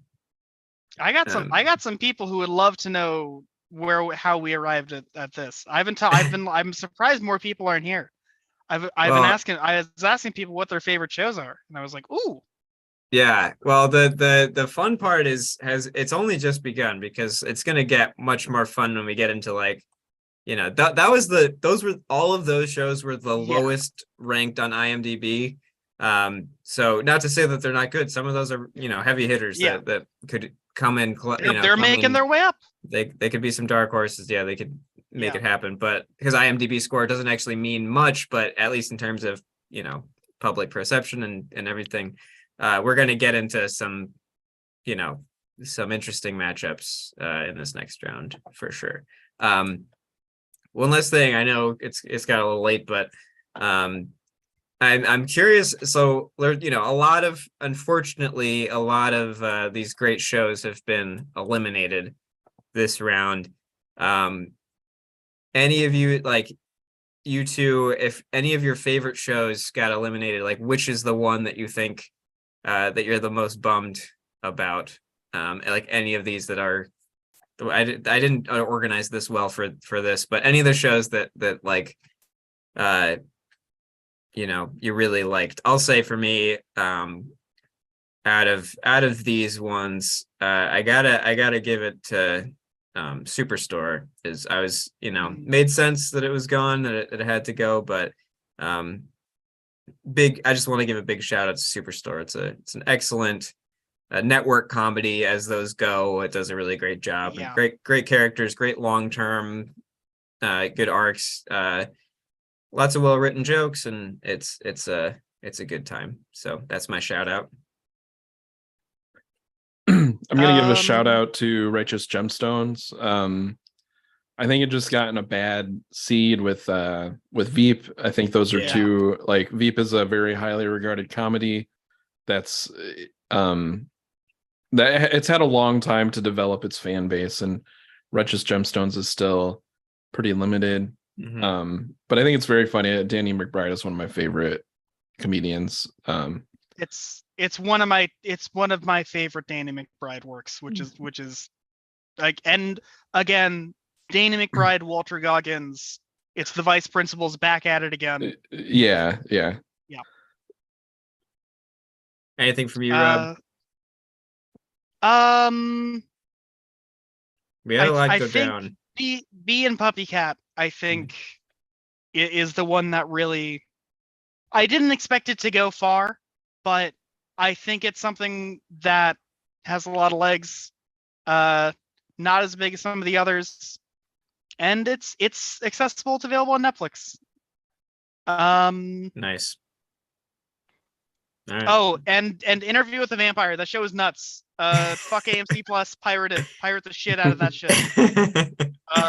Doom Patrol owns Paranoia Agent Rip Satoshi Kon. Yeah.